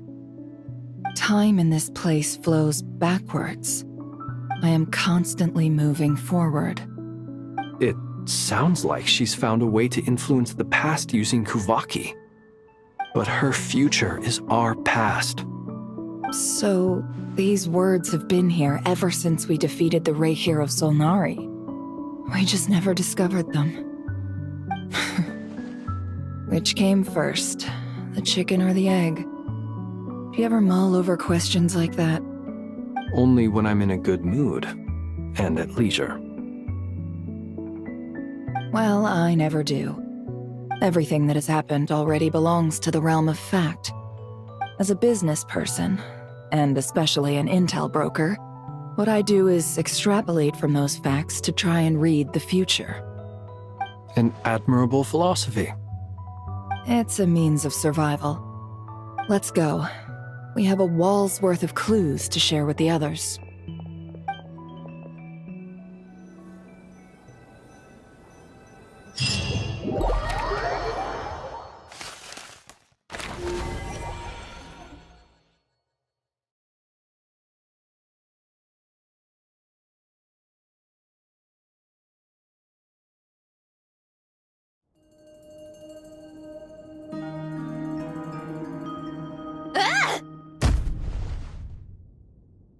It appears that the doctor's energy signature has changed to something similar to Kuvaki, but not like the Kuvaki we're used to. Nodcry's Kuvaki devices will only have a limited effect on it. I can see why you've chosen to place your hopes in alchemy instead. Also, I must say these books are rather profound. My subordinates just shipped them in from Fontaine. Some of them are from the Narcissenkreuz Ordo. Some are incident reports from Petrichor, and then there's a few test reports for these junk machines. Additionally, after some further scanning, I've discovered something extremely annoying. What's that? Teyvat's skies contain multiple moons. A long time ago, when I did my first scan, I detected 3, just as the legends say. But when I checked again just now, I detected 4 moons. So there's one extra? Yeah. Originally, I thought that if I could still find 3 moons, that would at least mean Columbina's still alive. But then it occurred to me that apart from the frost moon, Teyvat's moons are just husks. And husks surely shouldn't show up in the scan, since they're not alive. It's weird, isn't it? If we can't even distinguish between a dead and a living moon, how are we supposed to know whether a moon goddess is still alive? Or does this mean that the moon marrows are equivalent to the moons themselves?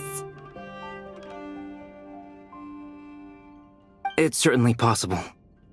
In which case, the 4th moon you detected may be Dottore's artificial creation. So he wasn't bluffing. He really built his own moon marrow. Ugh! I'm so mad right now! It's easy to get overwhelmed when you have too much on your plate. Maybe you need to relax. Perhaps try going for a walk, or simply take a few deep breaths. Nothing can calm me down at a time like this. I need more time, and I need progress.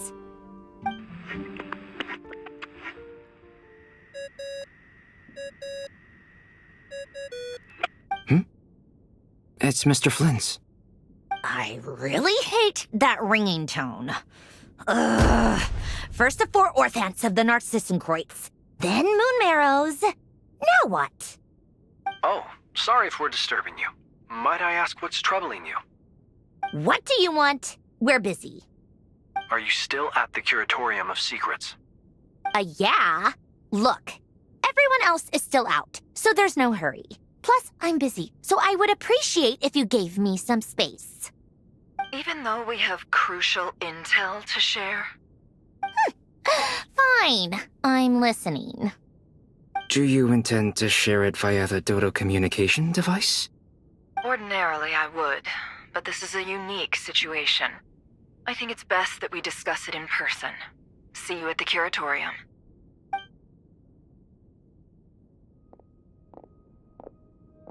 All right then.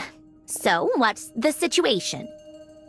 The rest of the team is still out working on their missions and evacuations, but we've decided to fill you in on the most crucial information first. Sandrone, you were right. Columbina is most likely still alive.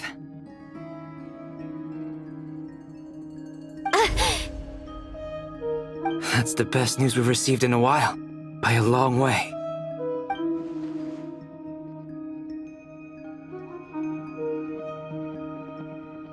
Random locations. Appearing in reverse order? Are you serious? Ugh, so not dying isn't enough for the moon goddess, huh? She has to show off too. Anyway, does this mean we can deduce her condition from the moon marrows? Miss Androne, there's nothing wrong with simply admitting that you're happy to hear the good news. I'm not. And she's the least of our problems. We're facing a huge crisis. If she can't control the flow of time in there, she's just gonna keep moving backwards. Different points in time won't intersect, and she'll never find a way out. Let's say life begins with a drop of water. When did time begin? The moment this planet came into being? No, that's not right. Her final destination would be the moment at which the space she is in was created. But it doesn't seem like we can influence that space from the outside world. So how can we help her? Also, if she's alive, Rerir and Thalindus might be too. But as far as we know, neither of them have come back out. That space may not have an exit at all. I'm afraid I must concur with Miss Nefer in this. Can't exactly argue with that. Let's leave it there for now. I've taken notes on everything you said. Will it help with your research? I doubt it's gonna help with breaking Dottoro's energy fields. But who knows when it might come in handy. Better to have it all written down than try to remember everything when I need it. All right, I need to get back to my research. Mr. Albedo has made a lot of suggestions that will require my undivided attention. Sure, I'll stay here. I have things to work on.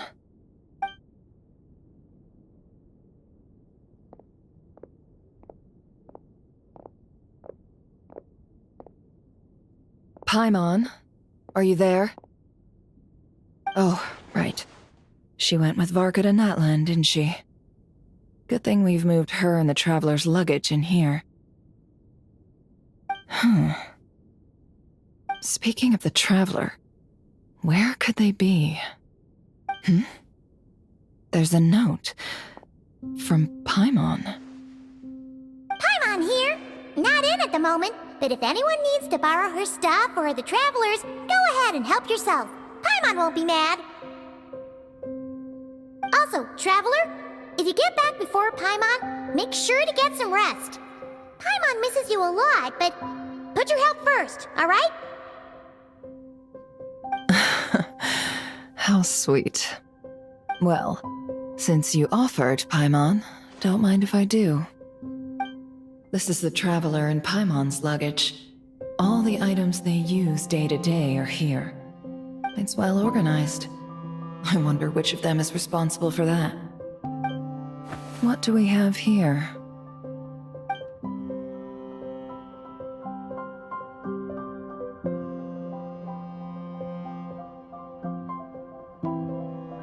The camera captured a special moment that can only occur between people who are close to one another. You can really sense how the photographer feels about their subject.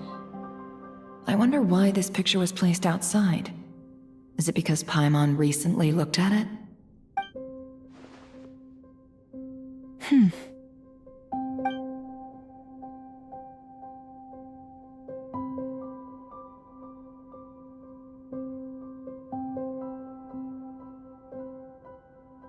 This must belong to the Traveler. Perfect. I'll use this. Hang in there. We'll find you.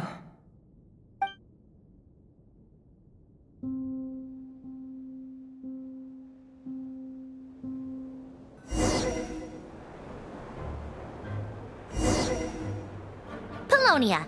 Search keyword world formula and bring me all relevant books.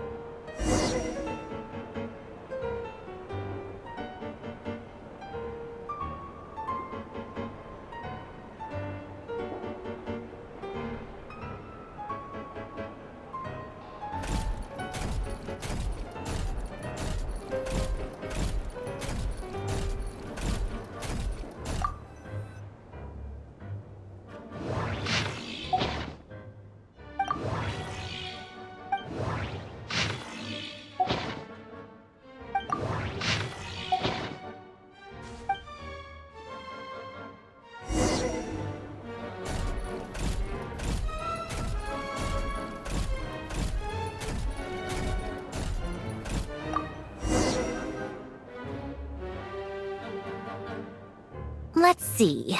This one is on Tonki's sermon dictation concerning the apocalypse.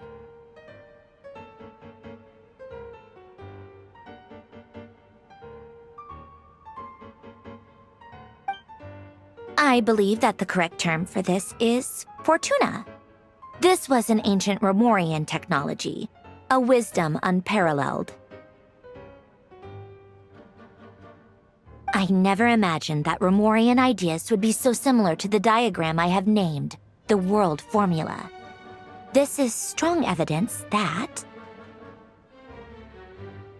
human civilization should gradually shed possibilities as it continues to explore and evolve. The end of humankind may well be upon us right now.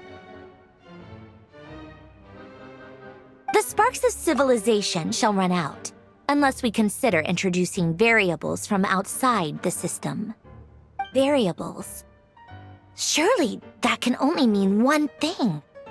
Descenders? Dottore likely captured the Traveler because of his descender status. But the Three Moons' authority comes from the world itself.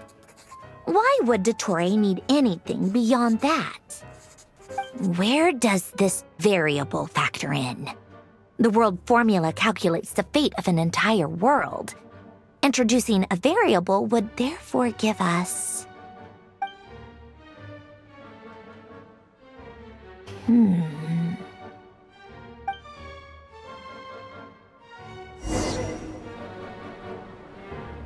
Polonia, search keyword pathway and bring me all relevant books.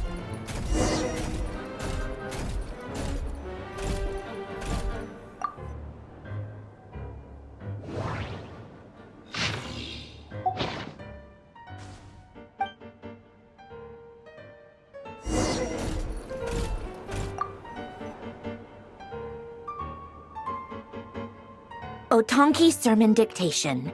Explications on the Chemical Marriage. These titles are pretty esoteric. Observe and compute the pathway displayed in the guidance diagram. Deconstructing and reversing its effects could generate potential ideas. So, it's one of Renee's draft lectures. Deconstructing the pathway. I suppose that could lead to a breakthrough.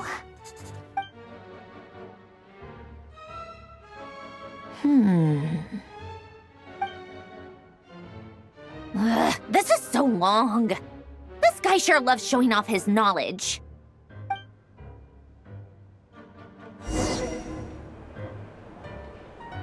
Polonia, search keyword tree model and bring me all relevant books.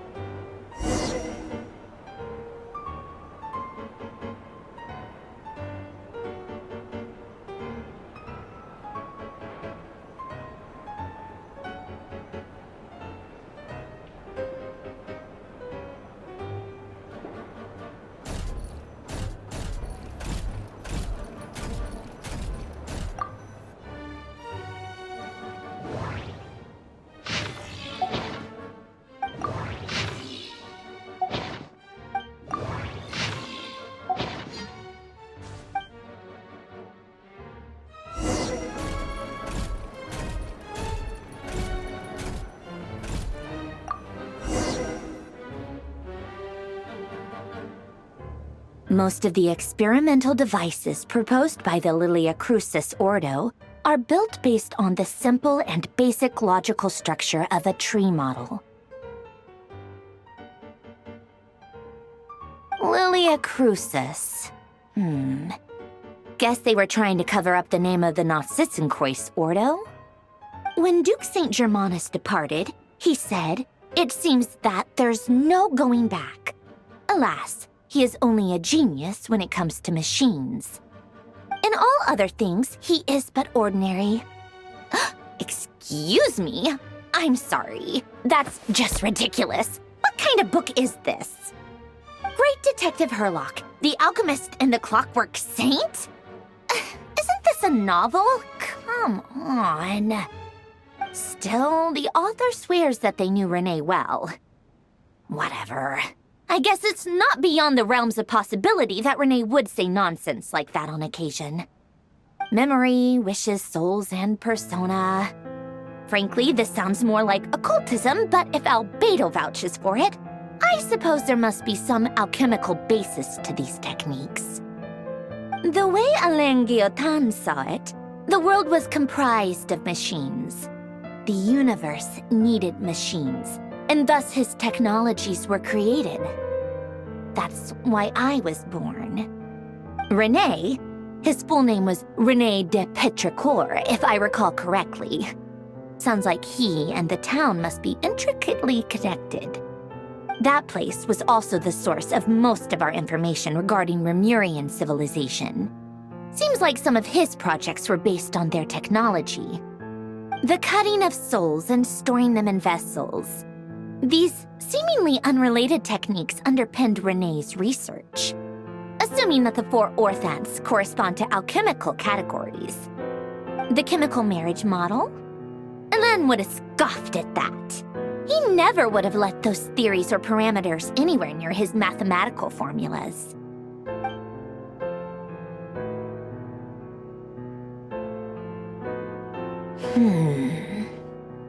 What was Alain's view on Renee? I know he mentioned the name, albeit very rarely. Oh, now I remember. Alain's old notes are here too. They mentioned Renee once. Renee seemed most out of sorts when he spoke to me. A lack of sweet foods has dulled his mind, I should think. Either way, his words are not to be believed. Yep, that sounds like Alain. My subordinates actually did a half-decent job digging out all these materials. Makes a change. Good for them. Some of Alain's old files are completely consistent with these records. He must have gotten them from the Tower of Gestalt. I never knew he got his hands on Renée's records that early. He may have kept them, but he never even attempted to use them. Didn't believe a word they said. Come to think of it, Renée's world formula was filled with calculations of constants. That shows he believed that the fate of the world to be predetermined. As for Alain... it's been too long. I forget what he said. What would he have said? A guy like him, fervent believer in machines, but not headstrong enough. The world can be changed. It is worth persevering. Yes, that's how he used to think at least. He created that procedure to save this world. Yet the scale of the world's fate proved too enormous. The result was beyond his ability to calculate. He died having never seen the outcome. And there I was, left behind in the ashes of his dreams. Did you really never take a close look at Renée's research? Or did you read it but deem his philosophy incompatible with your model? The very thought of trying to incorporate his ideas probably made you feel sick to the stomach. Well, don't worry, because there's a whole new category of lunatic in town. Next to Dottore, every other madman looks sane. You once asked me what I wished for. Should have asked him instead. He's the one pining for things you'd sooner die than witness.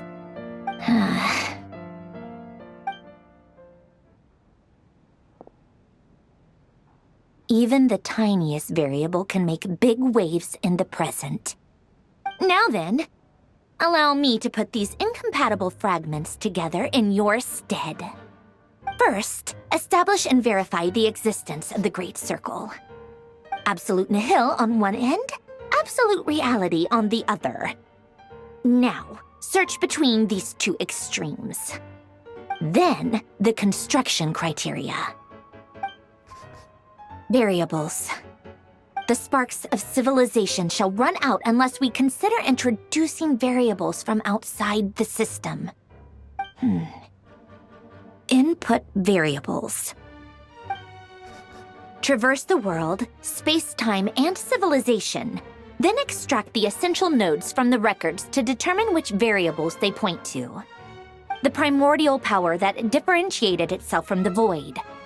The power of light. Yes. light. Records. Hyperborea. This is horrendously complicated. After all that, I'm still missing a few variables. I need to think this through again. How do you think it looks, Polonia? Like the frenzied scrawlings of a madwoman? Fine, keep it to yourself. It's not like you can talk anyway. I'll assume you gave it a passing grade. I jest. But true madness does often start with trying to save the world. What would Arlecchino and Columbina think if they saw this incomprehensible hen scratch? They'd probably have me institutionalized. So would Rosaline. She's been dead for a while now.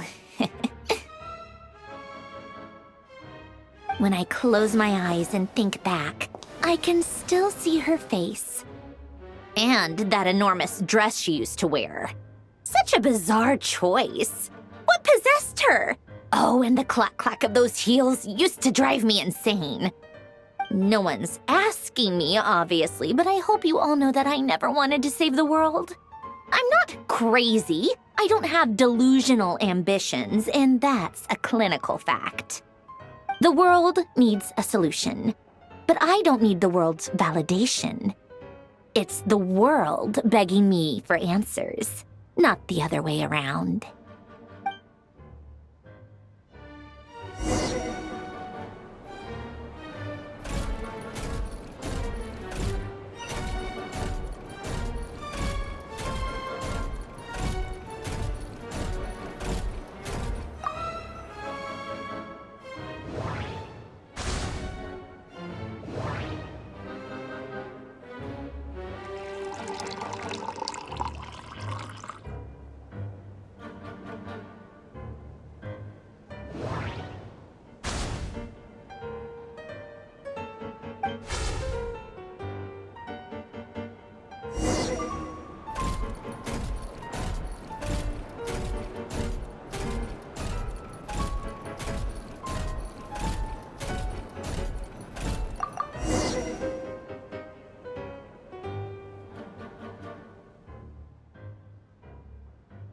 Oh, cookies to go with the tea.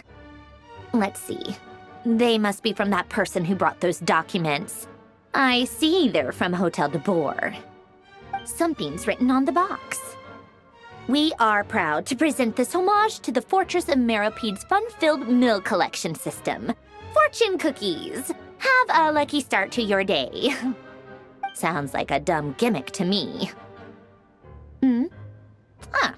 Be early to bed and early to rise.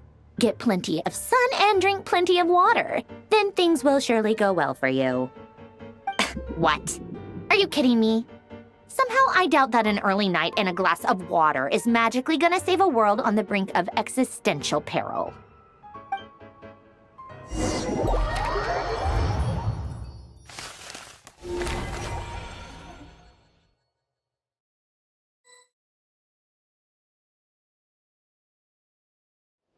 Lady Arlecchino, word has reached us that Lady Marionette's troops are all in position. They are ready to act as soon as the order is given.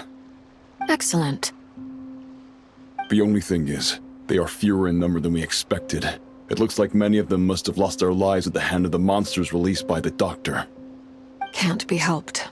Allow them to join our ranks and keep in contact. As you wish.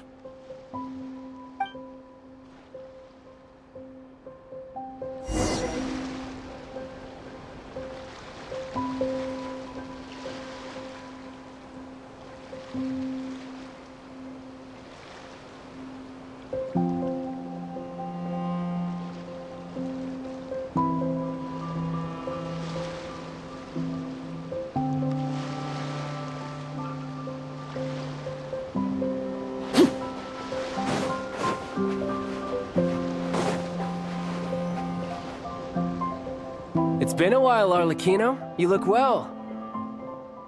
Did Dottore really have to build his lab right on the sole path between Snezhnaya and Nodcry?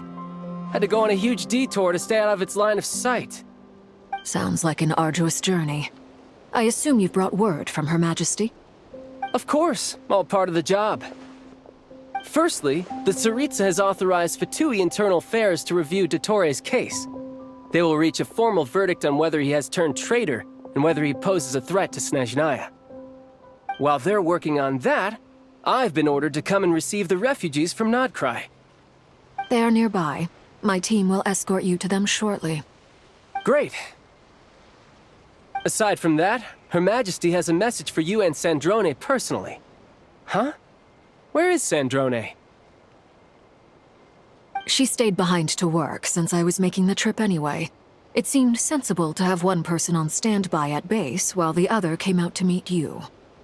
All right, guess that's just how she rolls. In that case, tell her that the Tsaritsa's decree this time is pretty awesome sounding. I think she'll like this one. Still, I wonder what... Wait, what's that? Did one of our troops turn into a monster? Take him out.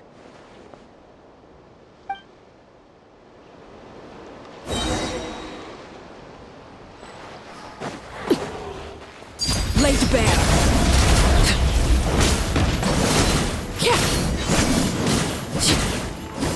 You've gotten stronger, Arlecchino. Nice. Stop that right now. I appreciate the praise, but I am not fighting you today. I knew it.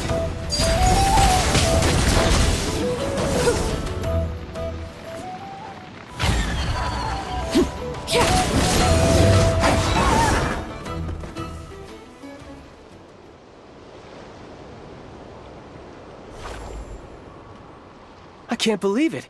He was a living, breathing human one moment, and the next... Another fine piece of work by our dear colleague, I'm afraid. What in the world has been going on in Nodcry? A lot. But long story short, Dottore stole 2 moon marrows that should have belonged to Columbina, then built a 3rd moon marrow of his own to concentrate the Trilunar Authority in his hands. What? What do you mean he built a moon marrow? People build roads and houses, not moon marrows. What's his next DIY project? He's gonna build a god? You could stand to be less surprised. We are harbingers. The work we are engaged in makes the creation of gods seem mundane by comparison. I tell everyone who asks that you once crossed swords with Rex Lapis while serving as a key supporter for Rosaline's plan. But right now, you're acting like a common adventurer. Thanks for speaking up for me. Those 2 really took me for a ride back then. Then again, surely no common adventurer would manage to get tangled up with them the way I did. That's gotta count in my favor, right? It almost sounds like you wish to repeat the experience. I might have to lower my opinion of you. No. I'll stop talking. Please, go on. Dottore is currently still experimenting with his newfound power in ways that continue to corrode the outside world. As for the human mutation, I believe this is simply a consequence of his experiments, and not a strategic move. That radiant beast was once a subordinate of Sandrone's. I suspect he was only allowed to live so that he could become an experimental subject. Also, those of us who fought Dottore have been afflicted with a curse. As such, I cannot leave Nodcry. This is so much worse than I thought. No wonder Her Majesty's decree is so extreme. While these exceptional circumstances persist, the Harbingers are hereby authorized to use unilateral executive powers. Should Dottore pose a threat, Arlecchino and Sandrone are permitted to eliminate him. My thanks to Her Majesty. I will pass these good tidings on to Sandrone. Her Majesty has also declared that she will refrain from launching an attack on the now evacuated Nodcry due to the presence of unretrieved research material. A wise decision. By the way, how's my old partner doing? I'm assuming they're with you? Partner? You mean the Traveler? I'm afraid I have bad news. He was captured after our failed assault on Dottore's lab. His whereabouts are currently unknown. What? Why? Since when does Dottore have a bone to pick with him? That is indeed the question. I'm not sure he does. He must have some other goal in mind. This won't do. I have to rescue him. You can't. We have no idea where the Traveler is. What am I supposed to do then? Stand here twiddling my thumbs? Sandrone is working on it. The best thing you can do right now is complete your mission. Fine. I guess I'll leave this to you then. One last thing. Tell the rooster to get the message out to the gods and citizens of every nation in Teyvat. Beware. An uncontrollable pollution is spreading forth from Nodcry. The source of that pollution is a madman drunk on the success of his experiments. The Fatui and our allies will endeavor to contain the threat. However, if Nodcry falls, things are likely to escalate. Considering Dottore is one of our own, all Fatui stationed in Nodcry consider it our duty to stay and fight him to the bitter end. Whatever the cost. Hey, don't be too pessimistic. If it comes to it, I'm sure Her Majesty won't stand by and do nothing. I hope you're right.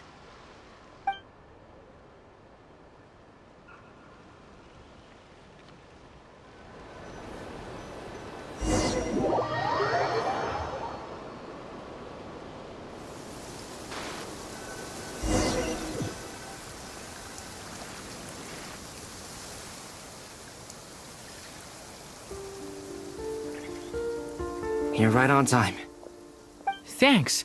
Hey, do you think I'll get that gliding exam exemption? I made sure I was on my best behavior in Mondstadt. I landed well outside the city and walked in through the gates. I'll help you apply, don't worry. For now, let's see what we have here. What are the doctor's energy fields even made from? The usual attract and repel principles that govern Kuvaki don't seem to apply to them. They are very mysterious, but ultimately, they appear to be comprised of energies from the three realms. Thanks to research by Master and the Hexen Circle, we know that Teyvat's 7 elements are derived from the more primordial power of the Light Realm, which is antagonistic with the power of the Void Realm. Since you have the power of the Dragon Durin within you, I'm sure you can already tell that this energy field contains no abyssal energy. That's true. It's not abyssal energy. It's something pure, wild, and untamed. I've been thinking about something. Do you still remember the device that Dory supplied from the Academia when you and Miss Columbina fought Rarier? That was one of the most marvelous feats of ingenuity I've ever seen. The design, the craftsmanship, the material selection. I couldn't fault any of it. Not to mention the operating principles. Surely the most ingenious feature of all. Dory didn't go into detail on how it functions, but I have a working theory. The clue was that Miss Columbina was somehow able to use the pyro energy that you provided, despite the fact that, as a moon goddess, she should only be able to use Light Realm energy in principle. Now, all elemental energy is, of course, derived from Light Realm energy to begin with. Hence, I suspect that the device works by restoring elemental energy to its original state. This presumes a theoretical model of the 7 elements akin to that of light refracted through a prism. Perhaps it is no mere analogy. Maybe there is indeed a prism in this model. I almost wonder if the idea for the device was conceived based on direct observations of said prism. It would explain how such an ironclad design concept was achieved. It is at once a masterwork of engineering and a groundbreaking application of the Academia's latest elemental theories. I suspect only Lesser Lord Kusanali herself could have devised such an ambitious technology. But back to the energy field before us. If this is pure Light Realm energy, its relation to elemental energy is one of integration versus division. Or you could say that the former contains the latter. Could this mean that elemental energy can dilute the power of the Light Realm? Should we give it a try? We should.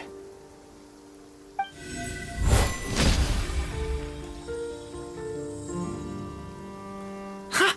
It works! Clear signs of disruption were detected at the periphery of the energy field. This indicates that elemental energy can disturb or even negate the field. Now you try. All right, here goes.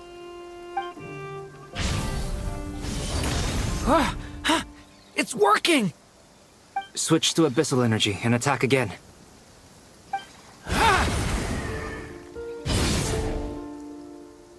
No surprises there. Abyssal power drains the energy field to a significantly greater extent. I now feel confident in asserting that the energy field is indeed pure light realm energy, and that elemental energy can dilute it. But the energy field is huge. How much elemental energy will it take to neutralize it? We don't have to neutralize it completely. We can try other approaches. That's all for theory. Would you like to continue watching? So you knew I was here. Huh? When did you get here? A while ago. But Albedo sounded like he was working on his thesis defense back there. Back in Sumeru. You can end a person's whole career by interrupting them mid-speech. Very thoughtful of you. I'm truly touched. Could I ask you to lend me a hand? With what? A little test. Try using Anima to unleash a concentrated assault with circular blades, with the goal of breaking through at a singular point. Nice! This time it tore through the field. Tremendous. This is a major breakthrough. Should we go through? We probably shouldn't risk having mutually antagonistic energies in such close proximity. Durin, you stay here and watch the entrance. Hat Guy and I will go in to investigate. Sounds sensible to me. Keep your eyes peeled, Durin. Don't worry, I got this. You two be careful in there. Just give me the signal if you need help and I'll dive right in. What do you mean, signal? It's based on a new alchemical concoction I developed last month. When 2 bottles of it are smashed on the ground together, they emit a blinding burst of light. If it comes to that, remember to shield your eyes with your hat. Glad I asked. Thanks for the heads up.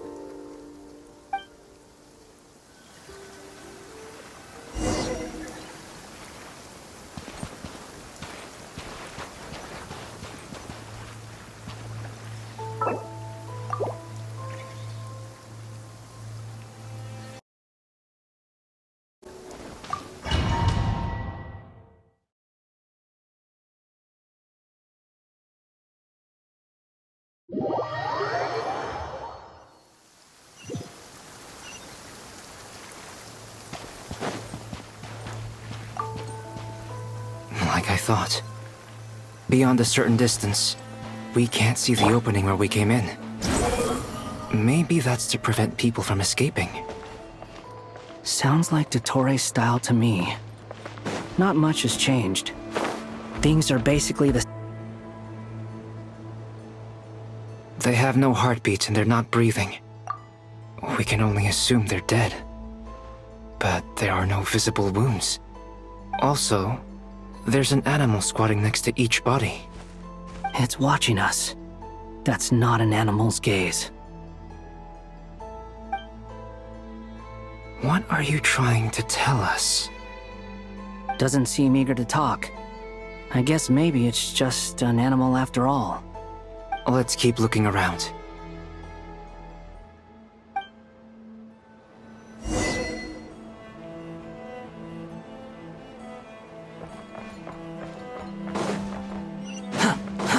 Too slow.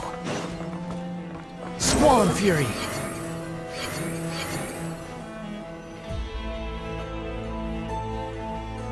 Same situation everywhere. Not a living soul in sight. Just countless bodies with animals standing watch over them. Well, I think we can safely rule out the possibility that they're all pets. Is skirting around the topic your way of showing consideration for other people's feelings? Just being cautious. I don't doubt that you can handle the truth.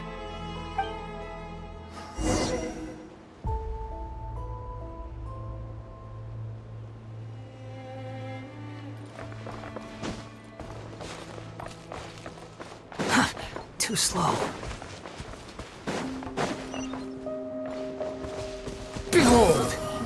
powerful. Please, help us. Please. Over there, I hear a voice.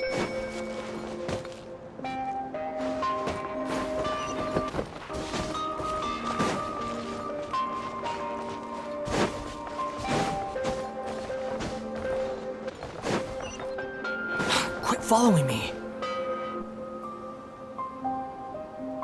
Please, help us.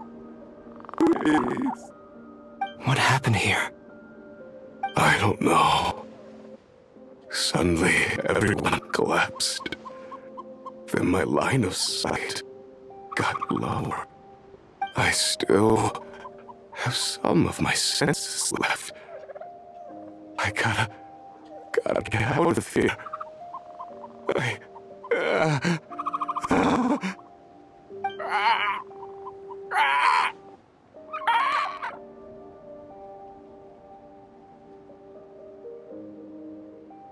It looks like there's a huge experiment going on inside this energy field.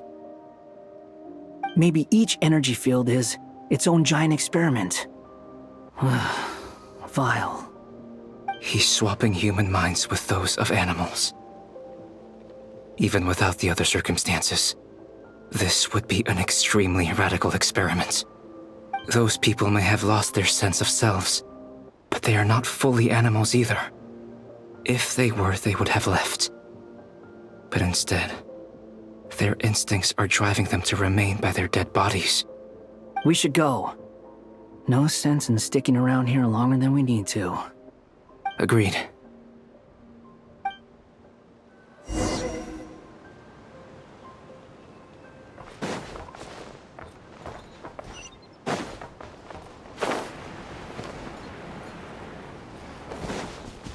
The wind rises.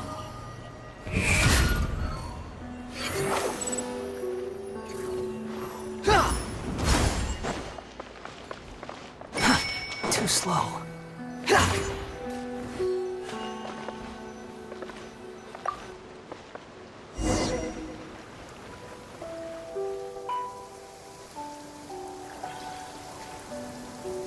You're back! Everything okay? We saw some things that take a strong stomach. Otherwise, we're fine. We should share our findings with the others.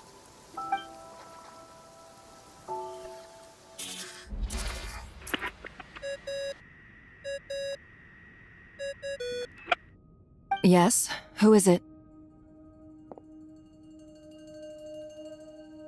Miss Nefer, it's me, Albedo. We found a way to break through the energy fields.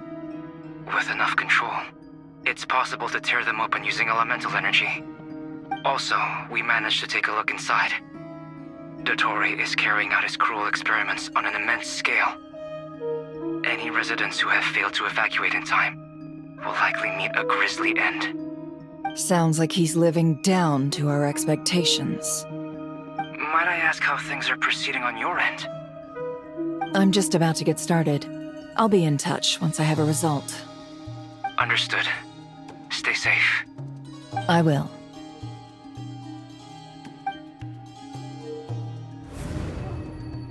Well, Nefer, I'll link up with you once my tasks are complete. What makes you think I'd need you to do that? I'll need it. And considering the way you approach certain matters, I think you'll be better off with me present.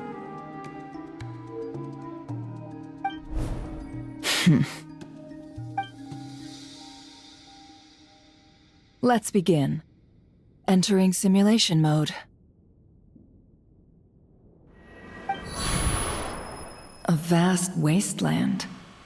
Is this the Traveler's inner world? I was expecting something more vibrant, to be honest. Wait, someone's there. What are you looking at? In that case, I'll look at it with you. I want to know all about everything you've seen and experienced. Is there somewhere I should return to? Or should I stay here and be the hero everyone says I am? I don't dislike my current life. Roaming the land, fighting battles, accomplishing missions. earning a living, looking after Paimon, it's not so bad. I guess the only thing that's missing is that you're not here with me.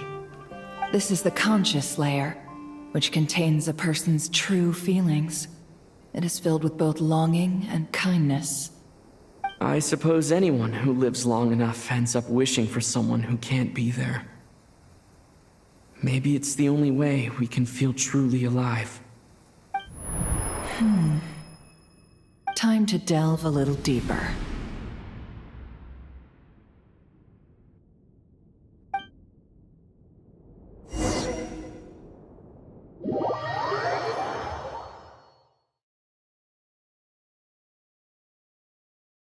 Nasha Town is hardly the optimal choice for a place to live, but it has character and a reasonable population density.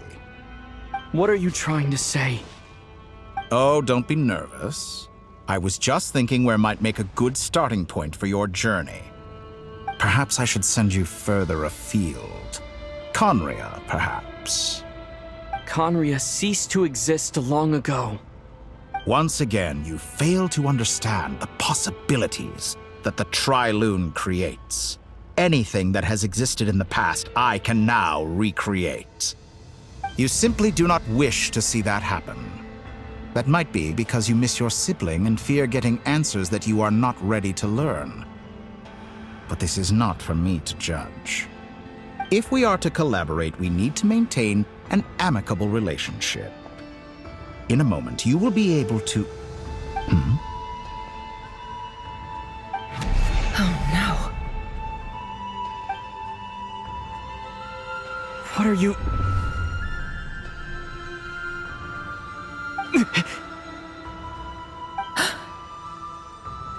What are you gonna do? Don't move. Something unwanted has crept into... Oh? Gone as quickly as it came.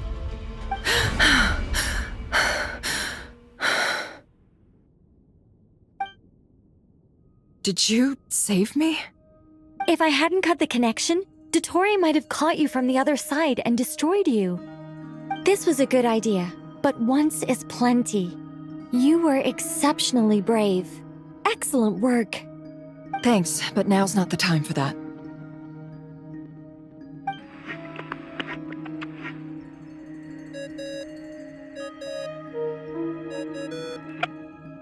Albedo speaking. I think I know where he is.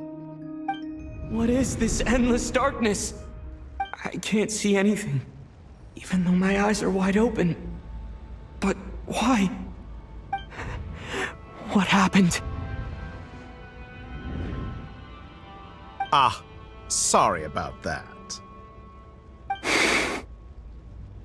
I take it you didn't notice. Just now, a friend of yours took a little peek into your mind. Could it be Nefer? How did she do it? Did she use something as a medium to connect to me? Do you think she's aware of your current circumstances?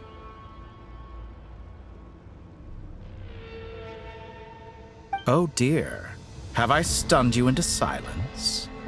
I only wanted to slow down your time a little so I could stop your intruder in her tracks. It would have been nice to capture the spy. I must say, I'm finding the ability to adjust the flow of time rather intriguing. The moment you closed your eyes, time seemed to grow impossibly viscous, didn't it? A whole month passed before you opened your eyes again, but only for you. No one else was affected. I dare say this is something only a god can achieve. Point taken. You've proven once again that you have god-tier powers. Oh, you misunderstand. This wasn't about proving a point. I was testing things out. I find I learn best by doing, and I have to admit, time is not the easiest dimension to control. I only wanted to make you sleep for a short while, but it ended up lasting a whole month. Clearly some finesse is required to wield the authority over time as I wish. I hope you're not angry with me. It was only a month's discrepancy, nothing too serious. Had I been off by a year, a decade, or even a century, that would have been quite a different story. You could have frozen me for millions of years. So much for collaboration. You aren't showing much sincerity. Millions of years? To what end? I wonder if you don't understand humans all that well. They are very pragmatic creatures who understand only that which they can perceive with their senses. If I had you sit here for a week, I imagine people might sympathize. But if I left you here for 100, 1,000, or 10,000 years, the sheer size of that number would cause it to lose all meaning to them. They would not have the capacity to comprehend your suffering, and thus they could not empathize. Unfortunately, while gods do exist in Teyvat, it is ordinary humans that account for most of the population. Their lifespans are so limited, their bodies so fragile. Did you ever really hope that they could begin to understand someone like you? Your long life and unique origins make you fundamentally different from them. How long will it be before they start to treat you like the alien you are? Before you are ostracized, outcast? Alien? Even I feel bad for you sometimes. This world has made you into a slave. So many times you have served its will, and not once have the powers that be ever thought to grant you the one simple thing you wish for. You have been treated most unfairly. I can change that. I will grant you special privileges and give you back the status you rightly deserve as a descender.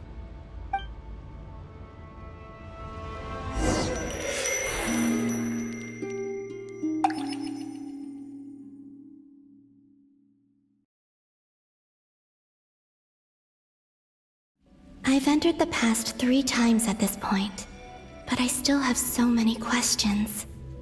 For instance, beyond each point being further back in time than the last, what determines the specific locations at which I can make entry?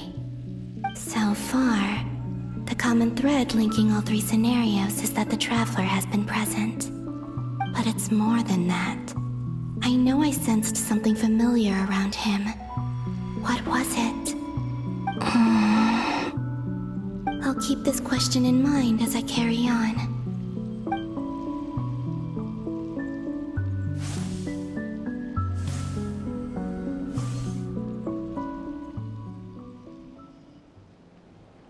Humans, you never change. Always trying to use powers you neither comprehend nor control. This looks like Star Sand Shoal. Was this before Rerir regained his physical form?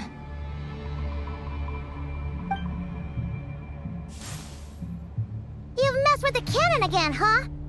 Sorry, but this round's not gonna go your way. The cannon. That's right. I was at Silver Moon Hall and I sensed an abnormal Kuvaki fluctuation coming from Nasha Town. And right after that, came an ominous power emanating from Star Sand Shoal. My body was once torn into countless pieces and hurled into the swirling chaos of time itself. But even so, my life and will were not extinguished. I wonder if I could try to prevent his resurrection. But how would I do it? What can I do, here and now? Traveler! Behind you! Look at that light!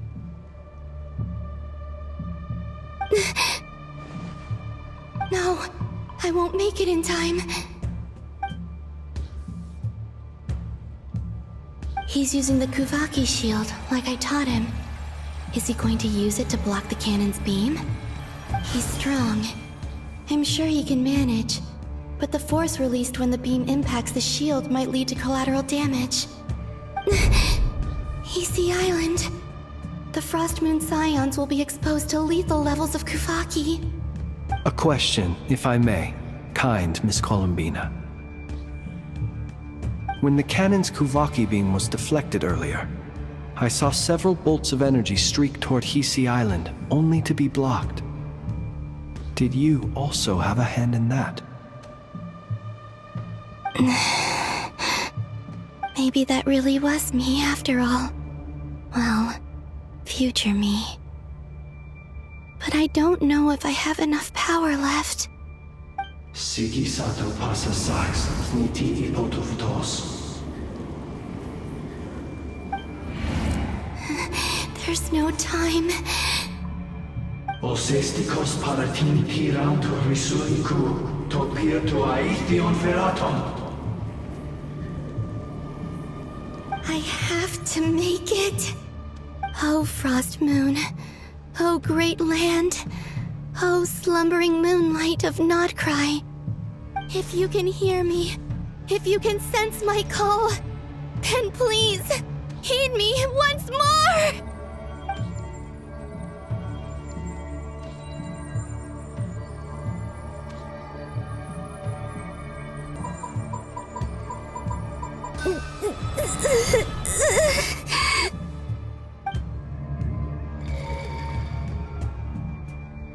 Did it work?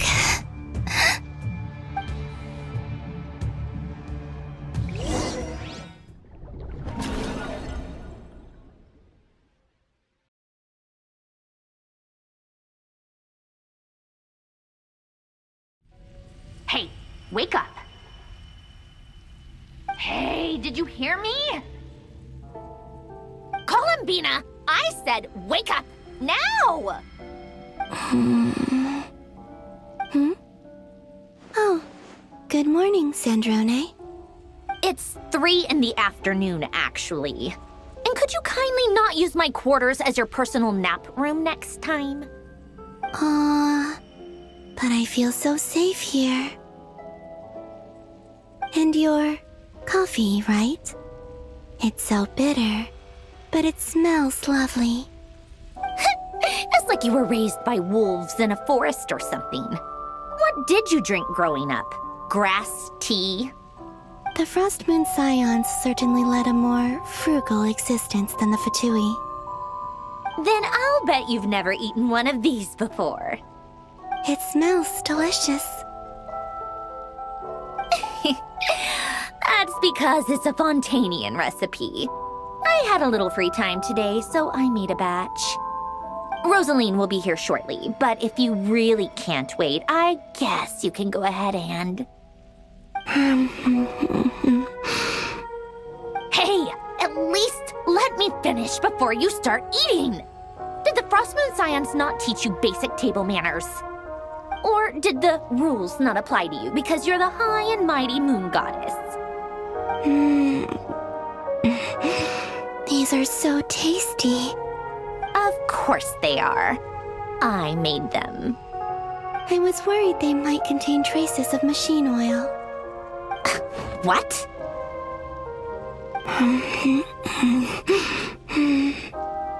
You know, there's something I've always wanted to ask you. Why did you leave your old home and join the Fatui? I mean, I'm sure their food was awful. But there's gotta be more to it than that. Well, life there didn't go quite how I imagined. What were you expecting? You're a god. Your followers are gonna make some demands of you, right? Surely you can just answer a few prayers here and there in return for the free food and drink. How bad can it be? Well, would you help other people just for free food and drink? The doctor told me that you were created by a great mechanic, Lord something Fisher. The Lord Artificer. Ugh, some people can't keep their mouths shut. Oh, Lord Artificer. And didn't he have something to do with the, narcissist? Narcissenkreuz Ordo. Yes, that was it. Narcissenkreuz Ordo. So, would you try to fulfill their wishes? You must be joking. I wouldn't go even if they paid me. I don't even know them. Exactly. Well, I felt the same way. I did not know the people who made demands of me. What do you know? We're on the same page for once. In his later years, Alan did ask me if there was anything I wanted to do. If I had any wishes of my own. Well, I don't. And I'm not in any mood to fulfill someone else's either. Who's Alain? He was the... You know what? Never mind. You're not gonna remember. Anyway, the point I'm trying to make is, neither of us is the self-sacrificing type. Let me ask you this. What sort of place would you like to live in, if you could choose? A place where people don't ask me for things I cannot give them. Where they don't worship me, or fear me, but just want to chat with me like a normal person. I'd also like the freedom to come and go as I please. And ideally, it would be somewhere with the smell of coffee and snacks. Not to burst your bubble, but no such place exists in the world. Now, take your snacks and scram.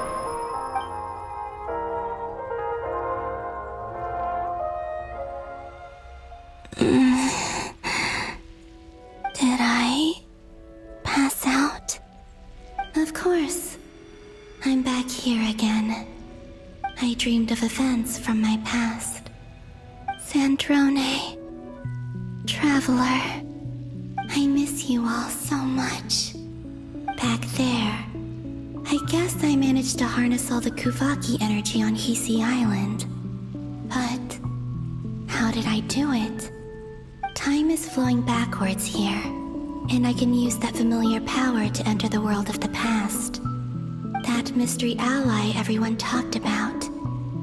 It was me all along. I can sense that there isn't much more power remaining up ahead. What lies at the end of all of this? Will time keep flowing into the past? And will I ever find my way back?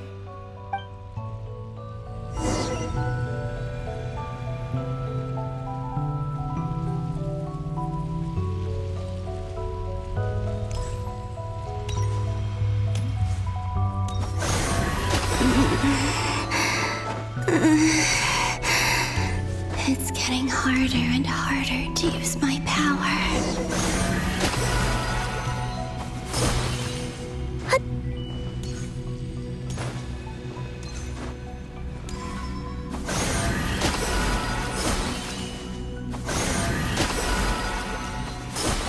I'm no match for the Abyss in this state. I need to avoid the contaminated fragments.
The Final Night Cemetery. This is where Flint's is based. Or not! How are we supposed to read through this many files? Difficult, yes, but it is also our most efficient option. Seems like they're searching for information. Oh, I remember. Flint and Varga talked about some files on the Wild Hunt. Was this my doing too? To expose the true intentions of this Rereer, we need to dive into Notcry's history. Are my actions changing the past? Or are they simply completing a process? Is all of this inevitable? Or am I the one making these decisions?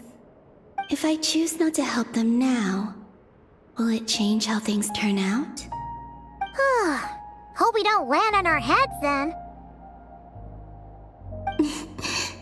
They're my friends. I can't not help them.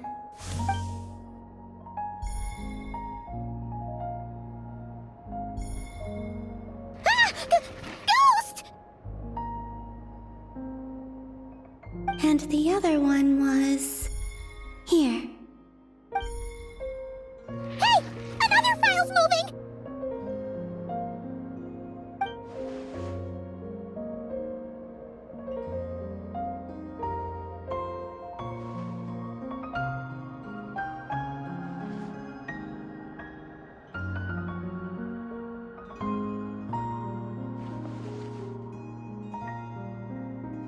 That should do it.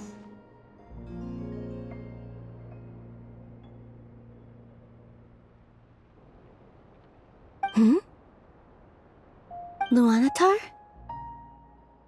You can sense my presence? Wait!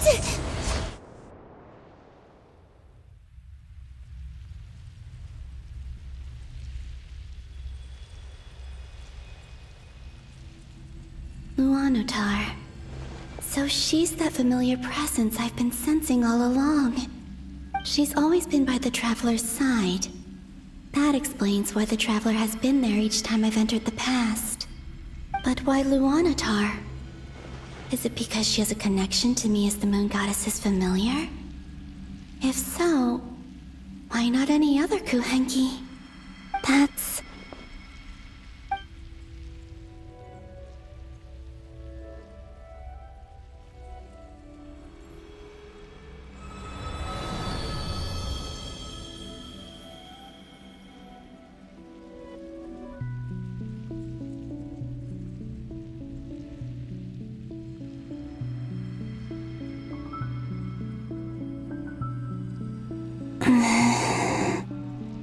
I cannot sense any power up ahead. Just a void, stretching out into infinity. This is likely my final chance to enter the past. It's now or never. I have to find a way back.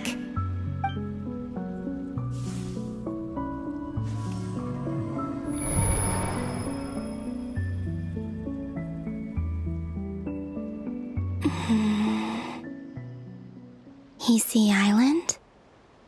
How far back in time is this? Where's Luanatar?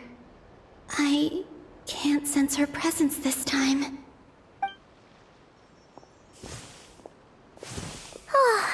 Seeing Enefa and Aino reunited like that sure was heartwarming. Traveler, Paimon! No, stay calm. I don't have much power left to change things. I don't even have that much time left here. Think, Columbina. How do I find a way back? A way back... to where? Do I go back to Moonprayer Night? Or to the future that followed? And if I return in my current state, what will become of me then? Dotori's actions that day proved that he'd been planning that for a long time. He had already seized the power of 2 Moon Marrows before capturing me. Even if I managed to get back, how can I fight against him when he wields the Tri-Lune Authority? I can't. If I go back like this, I'll be playing right into his hands. I have to find some way of rivaling the power he has usurped. Wait. Time flowing backwards. The Trilune Authority. Does that mean... I think I know what the final destination of this lunar reflection might be. I know what I must do. Speaking of homes, we must already be close to where the Frost Moon Scions live. The vibe here feels different, just like the scenery. But how do I communicate my plan to my friends? Should I write it down here? No, someone else will see it. I need something with a close connection to me. Something I can use as a medium to tell them what's happened to me in here.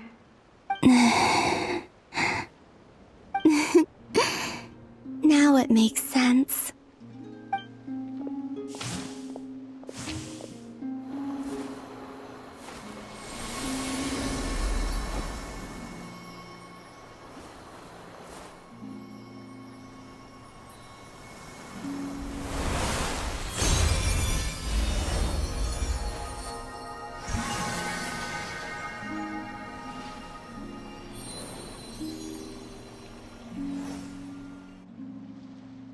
Hey, what was that? I feel like some sort of breeze blew by, and then the petals suddenly turned into...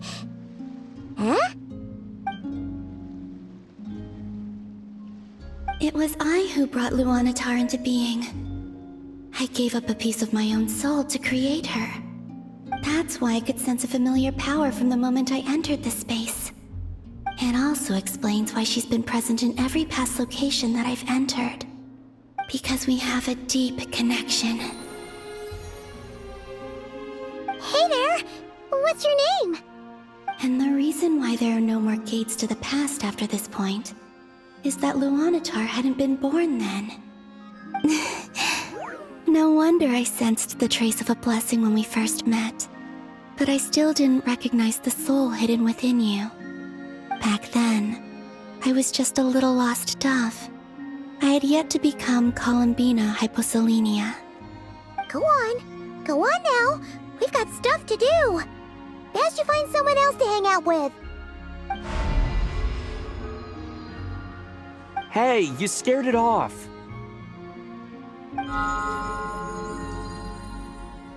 I'll be counting on you.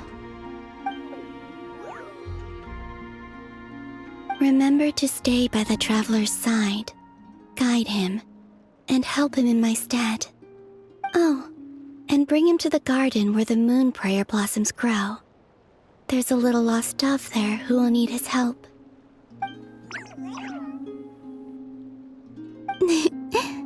Go on.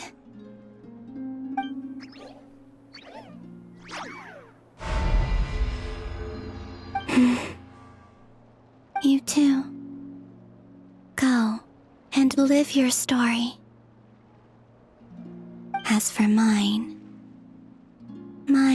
must go in a different direction.